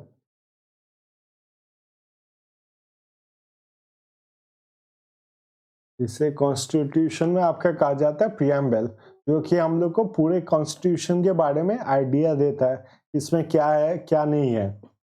फिर आता है हम लोग कंटेंट पे। ये जो पार्ट्स किए हुए हैं इन्हें कहा जाता है पार्ट्स ऑफ द कॉन्स्टिट्यूशन। और ये जो हर एक पार्ट में क्या क्या है क्या नहीं है इन्हें कहा जाता है आपका आर्टिकल्स।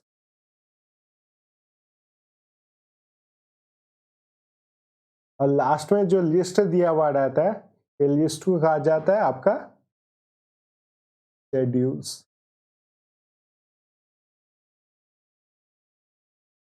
आई होप ये कॉन्स्टिट्यूशन का किताब जो होता है ये क्या होता है वो आपको बिल्कुल क्लियर हो गया।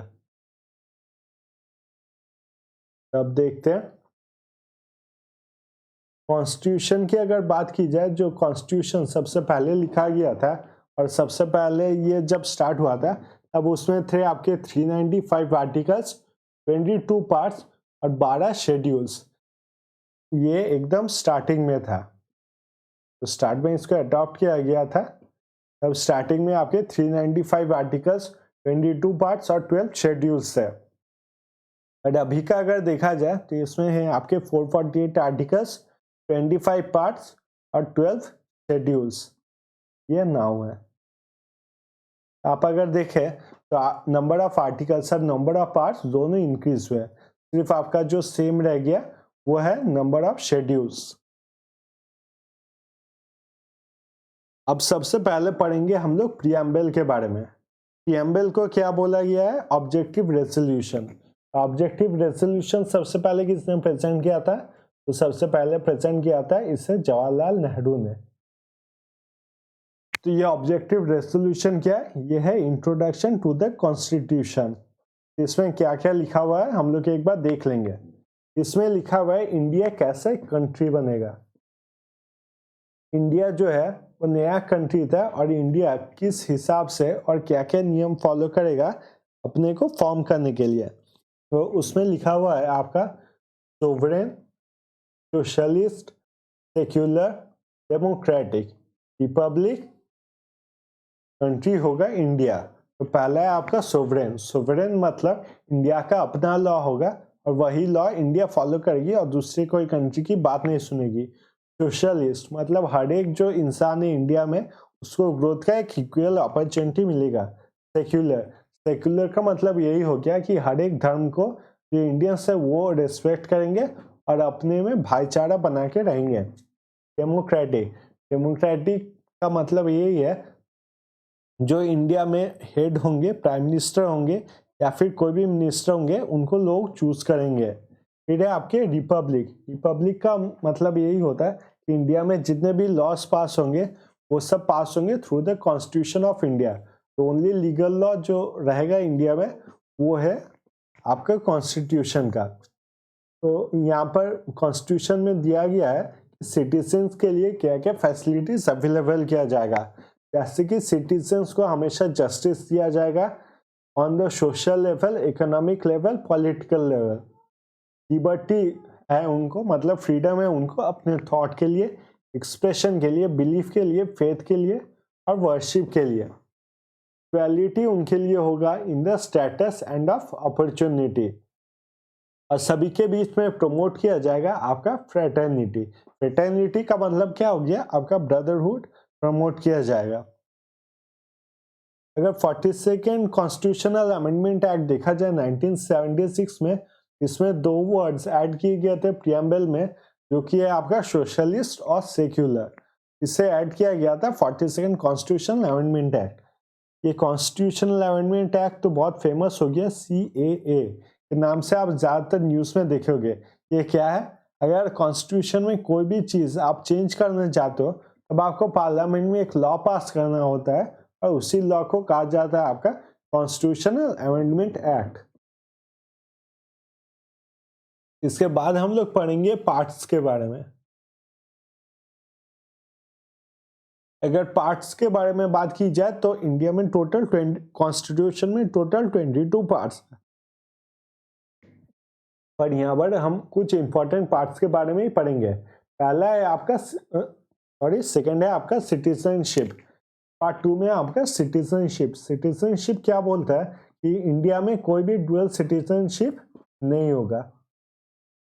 मतलब इंडिया के अगर कोई सिटीजन है तो फिर उसको सिर्फ इंडिया का सिटीजनशिप मिलेगा, और अगर वो बाहर का कोई सिटीजन बन जाता है, बाहर का कोई पासपोर्ट एक्सेप्ट करता है, तो ऑटोमेटिकली उसका इंडिया का पासपोर्ट जो है वो खत्म हो जाएगा।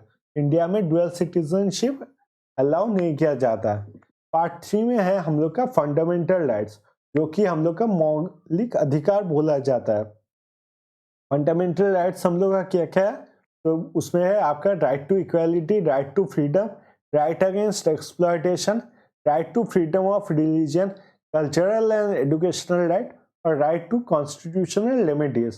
कॉन्स्टिट्यूशनल रेमेडीज का मतलब क्या होता है, ये सब जो राइट्स है इनमें से अगर कोई भी राइट्स ब्रेक किया जाए बाय द गवर्नमेंट और non government bodies in the boundary of India, तो फिर हम लोग जा सकते हैं टू द कोर्ट कि हम लोग के जो फंडामेंटल राइट्स है उन्हें ब्रेक किया गया, और हम लोग को फंडामेंटल राइट्स से हम लोग को अलग किया गया है। इसके लिए हम लोग कोर्ट में अपील कर सकते हैं, और ये लिखा हुआ है आर्टिकल 32 में। इसी को कहा जाता है आपका कॉन्स्टिट्यूशनल रेमेडी। इसलिए कॉन्स्टिट्यूशनल रेमेडी जो है इससे कहा जाता है आपका रेट। रेट को कहा है आपके बाबा साहेब अम्बेडकर ने the heart and soul of the constitution, क्योंकि यही आपका कॉन्स्टिट्यूशन का जो पूरा अधिकार है, इस सिटीजन का पूरा अधिकार है, उसको बचाता है। फिर है आपका पार्ट 4। पार्ट 4 में आपका directive principles of the state policy. Directive principle of the state policy में वो सब चीजें लिखे हुए हैं जो सब लोगों को मानना चाहिए ताकि स्टेट का जो है वेलफेयर हो सके। इसमें जो नियम लिखे हुए हैं ये आपका सोशलिस्ट प्रिंसिपल, गांधीयन प्रिंसिपल और लिबरल प्रिंसिपल 3 हिस्सों में डिवाइड किया गया। सोशलिस्ट प्रिंसिपल मतलब सभी लोगों को इक्वल अपॉर्चुनिटीज मिलेगा। गांधीयन प्रिंसिपल मतलब महात्मा गांधी जो भारत के बारे में सोचते थे, वो भारत के बारे में क्या सोचते थे उनके बारे में जो सब लिखा गया वो है गांधीयन प्रिंसिपल। और तीसरा आपका लिबरल प्रिंसिपल, जो हम लोग इंसान अपने बारे में नहीं सोच के दूसरों के बारे में भी सोचते हैं, जैसे एनवायरमेंट के बारे में, फिर अदर कंट्रीज के साथ रिलेशन के बारे में, वो सब है आपके लिबरल प्रिंसिपल। और ये सब आपसे लॉ से एनफोर्सेबल नहीं है, मतलब ये सब नियम अगर कोई ब्रेक करे तो आप उसको कोर्ट में नहीं ले जा सकते। फिर है आपके फंडामेंटल ड्यूटीज, ये है आपके पार्ट 4A में। फंडामेंटल ड्यूटीज हमें वो सब चीजें बताती है जो हर एक इंडियन सिटीजन को करना चाहिए, जैसे इंडिया के नेशनल फ्लैग के लिए रेस्पेक्ट, नेशनल एंथम और नेशनल सॉन्ग के लिए रेस्पेक्ट, हमारे जो फ्रीडम फाइटर्स हैं उनकी जो सोच है उनको रेस्पेक्ट करना, ये सब है हमारे फंडामेंटल ड्यूटीज। और ये भी आपके लॉ अबाइडिंग नहीं है, मतलब लॉ एनफोर्सेबल नहीं है, मतलब ये सब भी अगर कोई नियम तोड़े तो इसके लिए भी आप उस कोर्ट में नहीं ले जा सकते। फिर है आपके शेड्यूल्स। शेड्यूल्स मैंने पहले ही बताया था कि क्या है, तो ये है लिस्ट। तो शेड्यूल्स अगर देखा जाए तो 12 शेड्यूल्स है। पहले शेड्यूल में क्या है, इसमें लिस्ट है आपके जितने स्टेट और यूनियन टेरिटरीज है। सेकेंड लिस्ट में क्या है, जो मिनिस्टर्स होते हैं उनको कितना सैलरी मिलता है और क्या क्या प्रिविलेज मिलता है वो सब लिखा हुआ है। तीसरे लिस्ट में क्या है, कौन से मिनिस्टर को क्या लेना होगा ये लिखा हुआ है। चौथे लिस्ट में क्या लिखा हुआ है, राज्यसभा में कौन से स्टेट में कितना सीट होगा वो सब लिखा हुआ है आपके चौथे शेड्यूल में। फिफ्थ शेड्यूल में क्या है, जितने शेड्यूल्ड एरिया है इंडिया में वहां पर कैसे एडमिनिस्ट्रेशन को मेंटेन करना है वो सब लिखा हुआ है। छठवें शेड्यूल पे क्या है, आपके ट्राइबल एरियाज में कैसे एडमिनिस्ट्रेशन को मेंटेन करना है वो लिखा हुआ है। 7वें शेड्यूल में क्या है, जैसा कि मैंने पहले ही बताया कि 3 लिस्ट है आपके, यूनियन लिस्ट, स्टेट लिस्ट और कॉन्करेंट लिस्ट। कौन सा पावर कौन से लिस्ट में आएगा वो सब लिखा हुआ है आपके 7 शेड्यूल में। 8 नंबर शेड्यूल में है आपका रिकॉग्नाइज लैंग्वेजेस। तो इंडिया में आपके 22 रिकॉग्नाइज लैंग्वेजेस है, तो ये कौन से लैंग्वेजेस है, कौन से लैंग्वेजेस एक्सेप्ट किए जाते हैं वो सब लिखा हुआ है आपके रिकॉग्नाइज लैंग्वेजेस में। फिर है आपका नो जुडिशियल रिव्यू। ये जुडिशियल रिव्यू क्या होता है, मान लीजिए कोई लॉ पास किया गया गवर्नमेंट के तरफ से या फिर नॉन गवर्नमेंटल बॉडी, और वो लॉ आपके कॉन्स्टिट्यूशन के हिसाब से नहीं है, कॉन्स्टिट्यूशन के हिसाब से नहीं है, तो फिर वो लॉ को इनवैलिड डिक्लेयर कर दिया जाएगा। आर्टिकल 13 में ये लिखा हुआ है कोई भी लॉ अगर होगा और वो अगर कॉन्स्टिट्यूशन के हिसाब से नहीं होगा तो वो लॉ हो जाएगा आपका नल एंड वॉइड, मतलब वो लॉ का कोई मतलब नहीं रह जाएगा और वो लॉ कैंसिल हो जाएगा।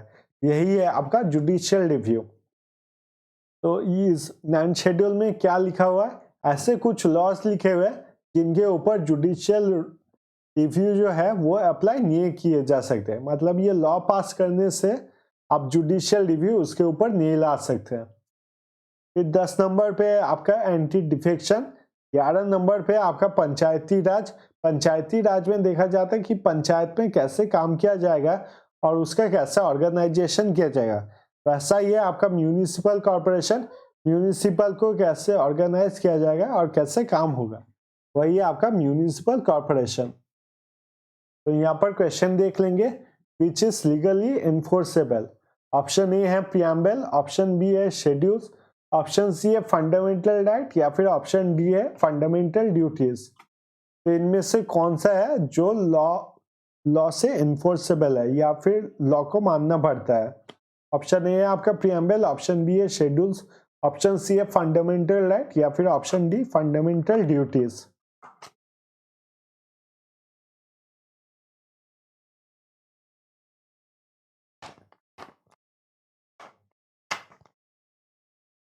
तो इसका सही आंसर होगा आपका option C fundamental rights.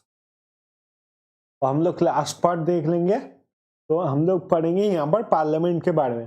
Parliament की अगर बात किया जाए तो इसको दो हिस्से में डिवाइड कर सकते हैं, एक है आपका राज्यसभा और एक है आपका लोकसभा। राज्यसभा जो है, राज्यसभा को बोला जाता है अपर हाउस और लोकसभा को बोला जाता है आपका लोअर हाउस। तो पहले हम लोग राज्यसभा के बारे में बात करेंगे। राज्यसभा को इलेक्ट किया जाता है by the members of the legislative assembly. तो ये लेजिस्लेटिव असेंबली क्या होता है, स्टेट, आप अभी देख रहे हैं कि स्टेट जो है, स्टेट्स में इलेक्शन होने वाले, तो यहाँ पर जो लोग हैं वो स्टेट्स के मंत्री को इलेक्ट करेंगे। अब ये मंत्री कहाँ पर जाके बैठेंगे, ये जाएंगे लेजिस्लेटिव असेंबली में और फिर लेजिस्लेटिव असेंबली के जो मेंबर्स है वो सिलेक्ट करेंगे कि उनके स्टेट से कौन मेंबर रिप्रेजेंट करेगा उनको द राज्यसभा। तो राज्यसभा के जो मेंबर्स हैं उन्हें आपका इनडायरेक्टली इलेक्ट किया जाता है बाय द लेजिस्लेटिव असेंबली। तो इसमें अगर देखा जाए तो मैक्सिमम नंबर ऑफ सीट्स जो होते हैं, मैक्सिमम नंबर ऑफ सीट्स हो सकते हैं 250। 250 कैसे होते हैं, तो फिर 238 सीट्स जो होते हैं ये आपके होते हैं फ्रॉम द स्टेट्स और यूनियन टेरिटरीज। इन दोनों से मिला के आपके 238 सीट होते हैं और 12 सीट जो है वो सिलेक्ट करते हैं आपके प्रेसिडेंट। कौन रहेंगे इन 12 सीट्स में, तो प्रेसिडेंट उन लोगों को सिलेक्ट करते हैं जिन्होंने इंडिया में काफ़ी कंट्रीब्यूशन किया, साइंटिफिक हो या फिर डेवलपमेंट हो, उनका काफ़ी कंट्रीब्यूशन है इंडिया के तरफ, उनको सिलेक्ट किया जाता है बाय द प्रेसिडेंट। तो 238 प्लस 12 हो गए आपके 250 सीट्स। तो ये जो राज्यसभा है ये एक परमानेंट बॉडी है, मतलब ये कभी भी डिसॉल्व नहीं होता। इनके जो मेंबर्स हैं वो 6 साल तक रहते हैं, तो 16 साल नहीं होगा, 6 साल तक होते हैं। मतलब एक बार आपका अगर राज्यसभा का मेंबर इलेक्ट कर दिया गया तो आप 6 साल तक उसके मेंबर रहते हो। राज्यसभा के 1/3 जो मेंबर है वो रिटायर होते हैं एवरी 2 ईयर्स। इसके राज्यसभा में कभी ऐसा नहीं होता कि कोई भी मेंबर नहीं है, राज्यसभा में कम से कम आपके 2/3 मेंबर हमेशा रहेंगे, क्योंकि मैक्सिमम आपके 1/3 मेंबर रिटायर हो सकते हैं एवरी 2 ईयर्स। इसका जो इम्पोर्टेंट पॉइंट है, इसके प्रेसाइडिंग ऑफिसर राज्यसभा के होते हैं आपके वाइस प्रेसिडेंट ऑफ इंडिया। तो राज्यसभा, अब ये प्रेसाइडिंग ऑफिसर कौन होते हैं, प्रेसाइडिंग ऑफिसर अगर आप न्यूज़ में देखोगे तो एक मिनिस्टर होते हैं जो एकदम ऊपर के चेयर में बैठते हैं और वो पूरा हाउस को कंट्रोल करते हैं। वो बताते हैं कि कौन बात कर सकते हैं, किसको चुप रहना चाहिए या फिर कौन सा मोशन पास हुआ, तो वही होते हैं आपके प्रेसाइडिंग ऑफिसर। और आपके राज्यसभा के प्रेसाइडिंग ऑफिसर कौन है, तो फिर वो है वाइस प्रेसिडेंट ऑफ इंडिया। फिर हम लोग देखेंगे लोकसभा। लोकसभा है आपका डायरेक्टली इलेक्टेड मेंबर्स। तो सेंटर का जब इलेक्शन होता है और उस इलेक्शन में जो मिनिस्टर्स जीतते हैं वो डायरेक्टली जाते हैं लोकसभा में। लोकसभा का सीट समझेंगे, ये सब जो सीट्स है ये सब मैक्सिमम नंबर ऑफ सीट्स है। तो लोकसभा का जो सीट है 530 सीट होता है स्टेट के तरफ से, प्लस आपके 20 सीट जो होते हैं वो होता है आपका यूनियन टेरिटरी के तरफ से, प्लस आपके 2 जो सीट होते हैं वो होते हैं from the Anglo Indian community. इससे कौन सिलेक्ट करता है? तो इसे सिलेक्ट करते हैं आपके प्रेसिडेंट ऑफ इंडिया। जो लोकसभा होता है, लोकसभा का टर्म है 5 इयर्स के लिए। 5 इयर्स में ये डिसॉल्व हो जाता है और इसके जो प्रिसाइडिंग ऑफिसर होते हैं, प्रिसाइडिंग ऑफिसर को कहा जाता है आपका स्पीकर। और लोकसभा के पास राज्यसभा से काफी ज्यादा पावर रहता है। अब क्या क्या ज्यादा पावर रहता है वो देख लेते हैं। स्पीकर अगर कहा जाए तो स्पीकर जो होते हैं is the member of the house. इससे पहले हम लोग ने पढ़ा था जो वाइस प्रेसिडेंट होते हैं, vice president is not a member of the house, मतलब वो राज्यसभा के मेंबर नहीं है। और यहाँ पर लोकसभा के मेंबर से सिलेक्ट किया जाता है कि स्पीकर कौन बनेंगे। स्पीकर आपके जॉइंट सेशन के दौरान यही हेड होता है। अब ये जॉइंट सेशन क्या होता है? मान लीजिए कोई लॉ है, लॉ तभी बनता है एनफोर्सेबल जब दोनों हाउसेस से पास होता है। तो मान लीजिए एक तरफ है राज्यसभा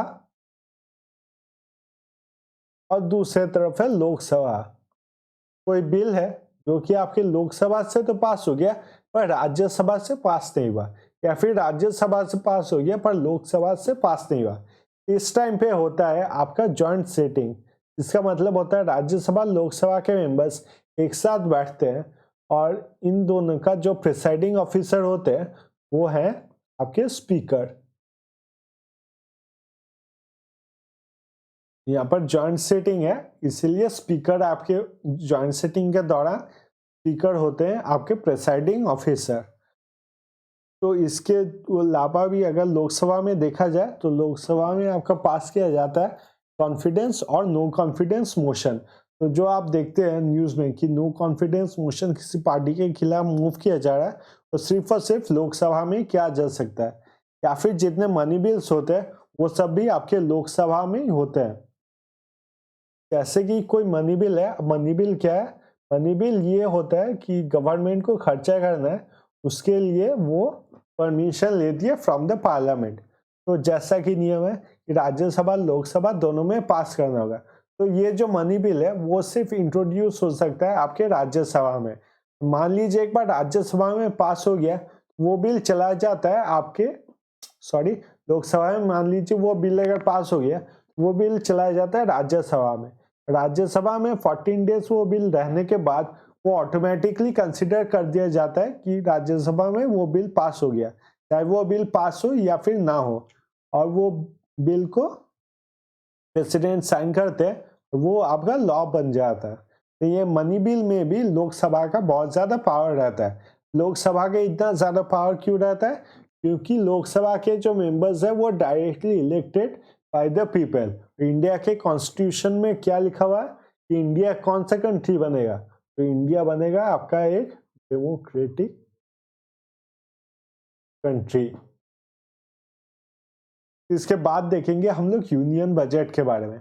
यूनियन बजट वही होता है कि कितना खर्चा करना पड़ेगा, क्या लोन देना पड़ेगा, क्या फाइनेंस होगा डेवलपमेंट के लिए, इन सब के बारे में नॉलेज दिया जाता है। तो यूनियन बजट जो होता है, यूनियन बजट में आपके 3 आपके फंड रहते हैं इंडिया में, उनके बारे में देख लेंगे। पहला है आपका कंसोलिडेटेड फंड ऑफ इंडिया। तो हम जितना भी टैक्सेस भरते हैं, चाहे वो डायरेक्ट हो या फिर नॉन डायरेक्ट हो, या फिर आप न्यूज़ में सुनते होंगे इंडिया को इतना पैसा दिया गया एज अ लोन, या फिर इंडिया को इतना पैसा मिला जापान से एज अ इन्वेस्टमेंट। तो ये सब पैसा कहाँ पर जाता है? ये सब पैसा जाता है आपके कंसोलिडेटेड फंड ऑफ इंडिया में।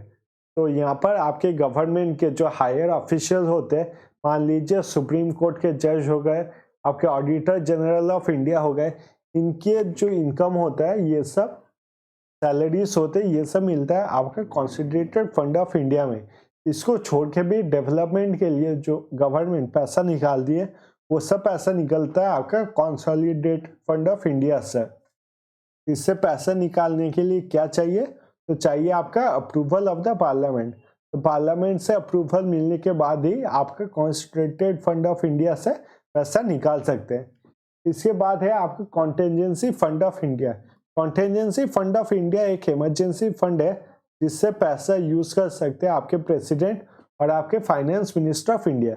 मान लीजिए इंडिया में कोई इमरजेंसी सिचुएशन आ गया, तब वो यूज कर सकते हैं कॉन्टेंजेंसी फंड ऑफ इंडिया। क्योंकि अगर उस वक्त पे आपका पार्लियामेंट बुलाएंगे, परमिशन लेंगे, दोनों हाउसेस से उसको पास करेंगे, तब उसमें काफी टाइम लग जाता है। जब काफी टाइम नहीं रहता और इमरजेंसी सिचुएशन होता है तब पैसा निकाला जाता है from the contingency fund of India. इसके लिए आपका परमिशन नहीं चाहिए होता है। फिर आता है आपका पब्लिक अकाउंट ऑफ इंडिया।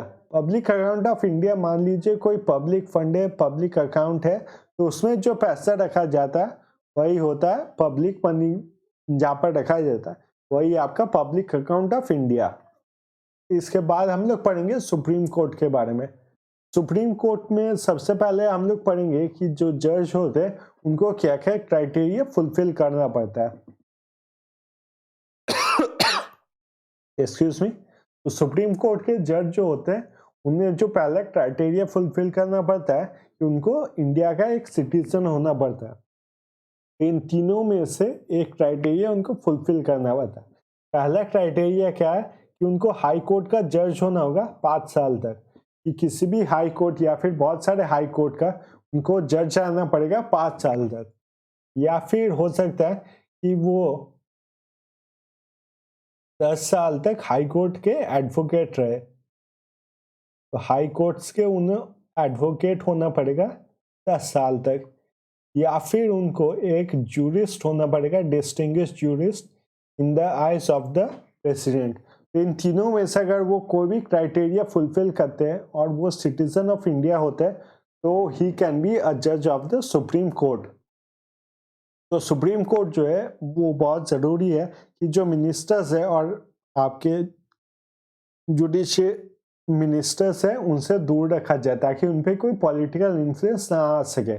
इसके लिए क्या क्या किया गया, तो इनके लिए इनके जो सैलरीज होते हैं सुप्रीम कोर्ट के जज के और उनके अलाउंसेस होते हैं वो सब डायरेक्टली आते हैं आपके कंसोलिडेटेड फंड ऑफ इंडिया से। तो यहाँ पर कोई मिनिस्टर्स इन्वॉल्व नहीं होते, ये डायरेक्टली आते हैं आपके कंसोलिडेटेड फंड ऑफ इंडिया से। तो इनके इलेक्शन के टाइम पे जो सिलेक्शन होता है तब आपके कोई भी मिनिस्टर्स को इन्वॉल्व नहीं किया जाता।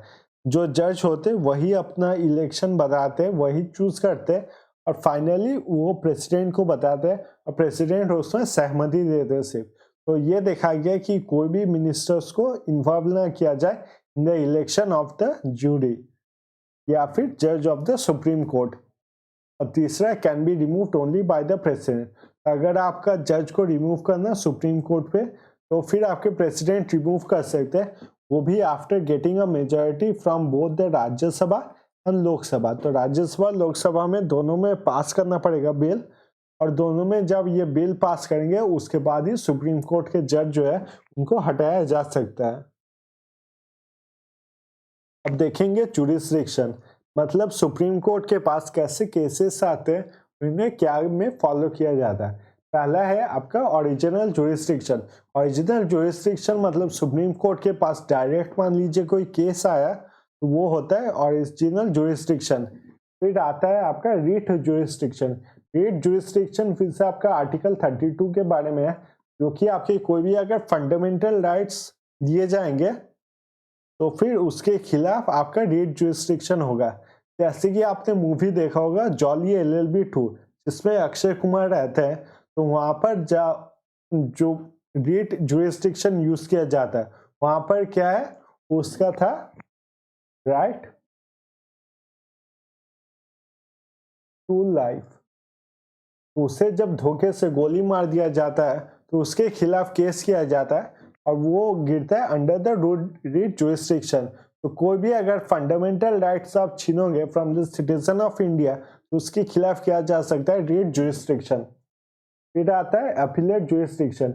इसमें अगर कोई लोअर कोर्ट होगा तो सुप्रीम कोर्ट से लोअर कोर्ट मतलब इंडिया में कोई भी कोर्ट जो है जो कि आपके सुप्रीम कोर्ट से लोअर ही होगा, जैसे कोई स्टेट का हाई कोर्ट या फिर रीजनल कोर्ट, तो सभी कोर्ट जो है वो होते हैं लोअर कोर्ट। तो लोअर कोर्ट में मान लीजिए आपने कोई केस लड़ा है और उसका आपका डिसीजन पसंद नहीं आया, तो उस डिसीजन को आप चैलेंज कर सकते हैं इन द सुप्रीम कोर्ट।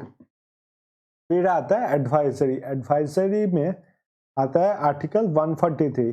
इसमें अगर प्रेसिडेंट को कुछ जानना होगा किसी लॉ के बारे में या कौन से काम से क्या होगा, या फिर अगर वो खुद से कोई लॉ लाना चाहते हैं वो कॉन्स्टिट्यूशन के खिलाफ है कि नहीं, ऐसा कोई अगर उनका एडवाइस चाहिए लीगल मैटर्स पे, तो वो आपके सुप्रीम कोर्ट से मांग सकते हैं। ये उसका एडवाइजरी जुरिस्डिक्शन। फिर आता है डिवाइजरी जुरिस्डिक्शन। ये भी होता है अबाउट द लोअर कोर्ट्स। यहाँ पर मान लीजिए कोई केस में जजमेंट बताया गया और सुप्रीम कोर्ट को लगता है कि वो जजमेंट गलत है, तो वो उस जजमेंट को ओवरटर्न भी कर सकते हैं, मतलब उसको नल एंड वॉइड डिक्लेयर कर सकते हैं कि ये जजमेंट सही नहीं है और अपना जजमेंट सुना सकते हैं। फिर आखिर में आता है जुडिशियल रिव्यू। के बारे में हम लोग ने थोड़ी देर पहले ही बात किया था। जुडिशियल रिव्यू का भी जो पावर है वो रहता है इन द सुप्रीम कोर्ट, और किसके पास रहता है, इन द हाई कोर्ट। इन दोनों कोर्ट के पास ही सिर्फ पावर रहता है ऑफ द जुडिशियल रिव्यू। फिर आता है हम लोग का right to information. Right to information pass हुआ था आपके आरटीआई एक्ट के दौरान, जो कि पास किया गया था आपके 2005 में। राइट टू इंफॉर्मेशन का जो थॉट है वो लाया था आपके थॉमस जेफरसन में। ये इसका मेन थॉट क्या है राइट टू इंफॉर्मेशन का, कि गवर्नमेंट जो है उसको पार्टिसिपेशन, ट्रांसपेरेंसी, लीजिटिमेसी और रेस्पॉन्सिव होना चाहिए। इसमें क्या किया जाता है, मान लीजिए कोई एक डॉक्यूमेंट है और वो डॉक्यूमेंट आपके गवर्नमेंट के पास है, पर वो डॉक्यूमेंट आपको जानना है, तो आप उस डॉक्यूमेंट के लिए आरटीआई इन्वॉल्व कर सकते हैं कि आपको उस डॉक्यूमेंट के बारे में इंफॉर्मेशन चाहिए। तो उस डॉक्यूमेंट के बारे में आपको 30 डेज तक इंफॉर्मेशन मिल जाएगा। और इसमें गवर्नमेंट का क्या है, गवर्नमेंट लगा सकती है उसमें ऑफिशियल सीक्रेट एक्ट, मतलब गवर्नमेंट अगर चाहे तो कोई भी डॉक्यूमेंट रोक सकती है और उसको बता सकती है कि ये जो नॉलेज है वो पब्लिक तक नहीं जा सकता। तो ये है आपका राइट टू इंफॉर्मेशन। फिर हम लोग देखेंगे लोकपाल और लोकायुक्ता। लोकपाल जो है, लोकपाल है आपके सेंटर के लिए और लोकायुक्ता है आपके स्टेट के लिए। तो लोकपाल और लोकायुक्ता जो है इसको बनाया गया था आपके 2013 में, और ये जो टर्म है लोकपाल और लोकायुक्ता, इसको टर्म को निकाल था डॉक्टर एल.एम. सिग्मी ने। लोकपाल और लोकायुक्ता का काम क्या होता है कि कोई भी जो करप्शन का केस होता है, एंटी करप्शन का केस होता है, उनको ये सुनती है और उसके हिसाब से लॉ पास करती है, और अगर जरूरत हो तो उनको पनिशमेंट भी देती है।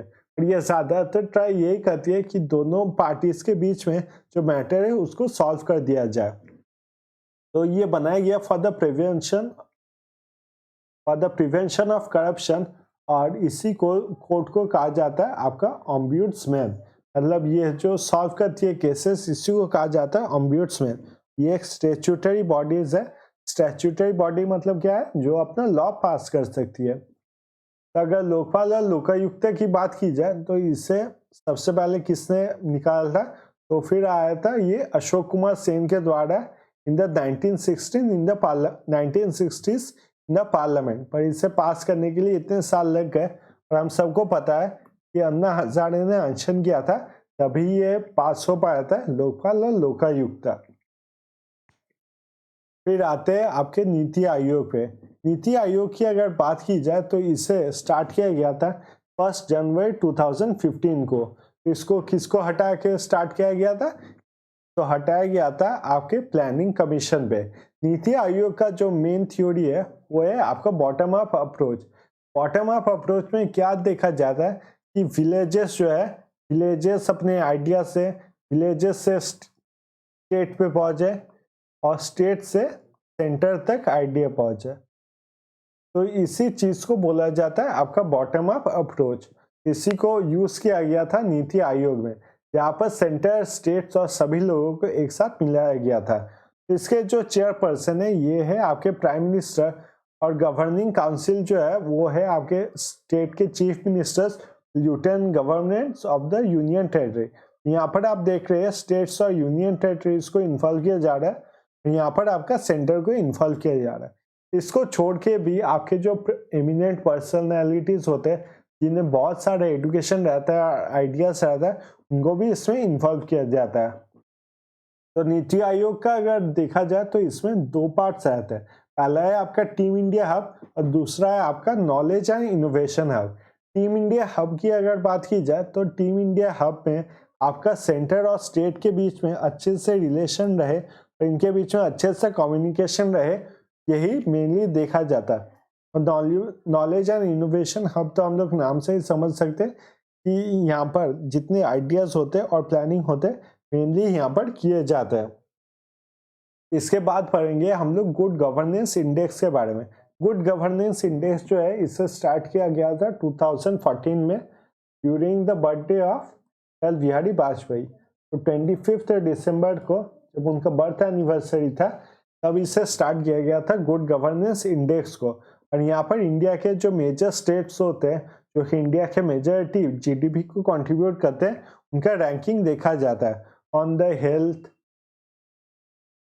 हेल्थ, लॉ, इन सब क्राइटेरियाज पे जज किया जाता है और स्टेट्स का रैंकिंग देखा जाता है।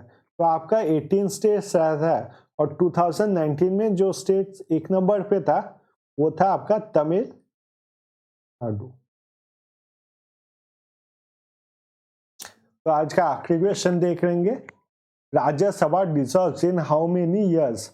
ऑप्शन ए है आपका 5, ऑप्शन बी है आपका 6, ऑप्शन सी है आपका 2 या फिर ऑप्शन डी है आपका नेवर। तो राज्यसभा कितने सालों में डिसॉल्व होता है? ऑप्शन ए है आपका 5, ऑप्शन बी है आपका 6, ऑप्शन सी है आपका 2 या फिर ऑप्शन डी कभी नहीं।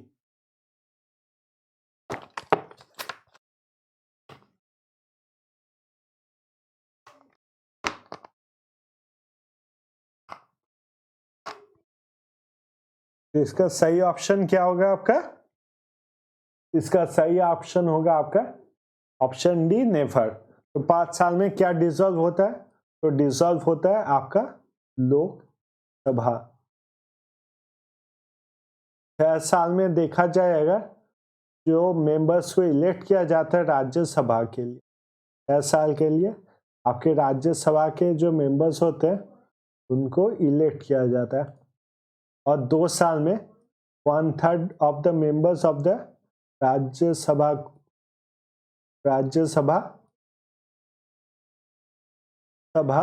रिटायर कर जाता है। तो यहाँ पर अगर देखें तो फिर 1/3 मेंबर्स कितने हो जाएंगे? 1/3 मेंबर्स, टोटल मेंबर्स कितने हैं? तो फिर टोटल मेंबर्स है आपके 250, 238 है आपके स्टेट के, ये है स्टेट्स और यूनियन टेरिटरीज मिला के, और 12 को ऐड करते हैं आपके प्रेसिडेंट। टोटल आपके 250 मेंबर्स है। तो रफली मान लीजिए यहाँ पर 83 मेंबर्स जो है 83 मेंबर्स जो है वो हर एक साल 2 साल के अंदर राज्यसभा से रिटायर करते हैं। और राज्यसभा की अगर बात की जाए, राज्यसभा कभी भी आपका डिसॉल्व नहीं होता है। तो ये वीडियो यहीं पे ख़त्म होता है। अगर आपको अच्छा लगा चैनल को काइंडली सब्सक्राइब कीजिए, इससे मुझे काफ़ी सपोर्ट मिलता है।